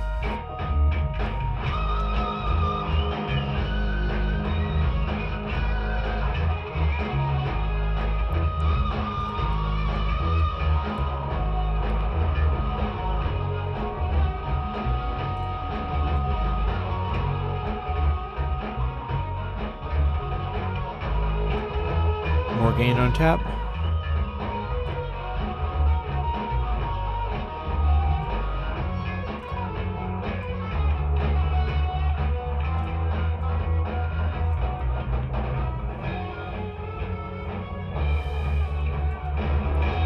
And our clipping is working. So I think that should work pretty good on bass.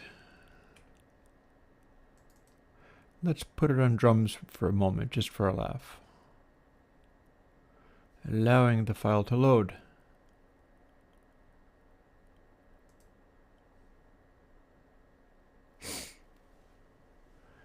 I'm sorry I don't have DI bass recordings, but remember it's meant to go with a specific kind of stereo bass. It's meant to go with neck pickup on the left and bridge pickup on the right and a stereo bass input, which not everybody has, so it's like this is one unusual one. Or I suppose you could run a bass into both of them and then you just kind of have a combined. It's 2 amps in parallel. This is 2 amps in parallel.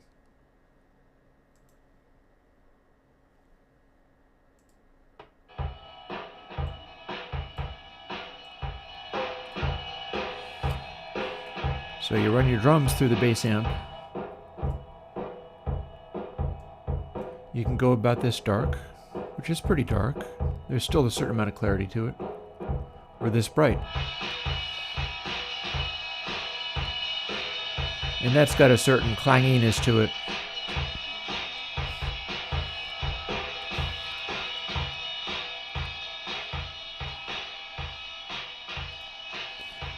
Real rattly kind of thing going on here.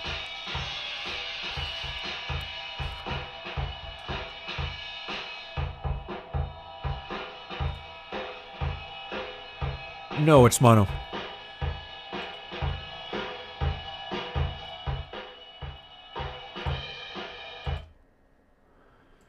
I wonder if I have any of my tracks. I know I have, well, it might not be there.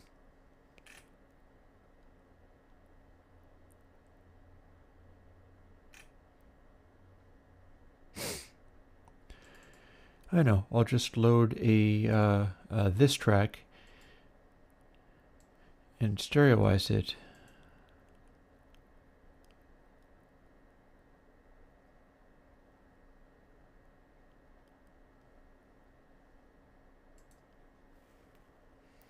And then if I play that, I won't have a bass or a stereo bass, but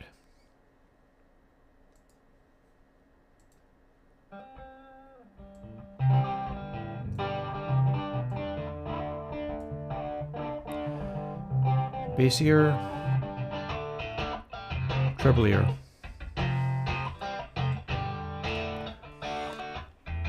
All right, see you later.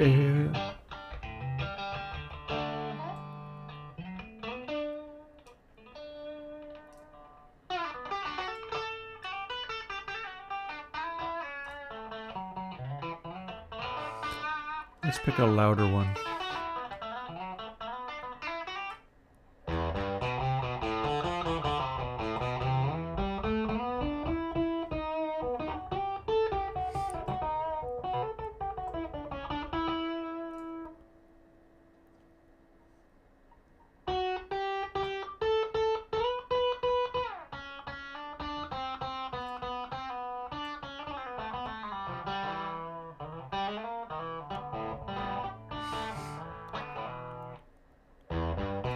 That kind of sucked.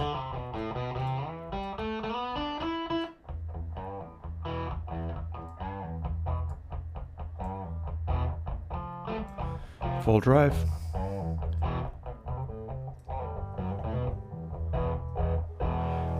Sounds a little bit like a bass amp.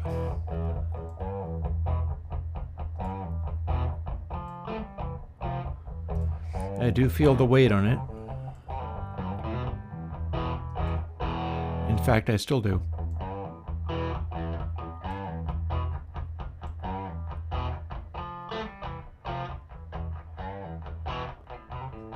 Almost always I do.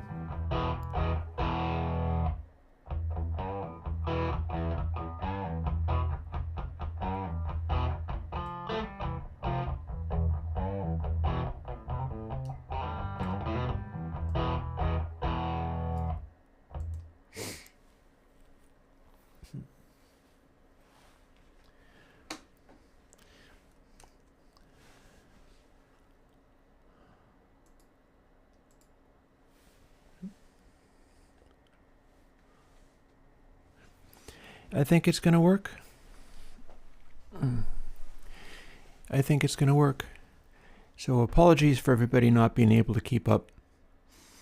This was a long and grueling stream, but it was a lot of fussy detail work in that it is taking two different plugins, Big Amp and Little Amp, and building them into two sides of a single stereo effect, meaning that it's going to run as efficiently as either one of those run by itself in VST form. And designing it to work with the stereo bass, which I don't have until I port it to run on the main studio system. So honestly, this was a tough work day, but I think it got through and ended up being fine. So on that note, I'm going to call it successfully concluded. And I'll talk to you later. Bye-bye.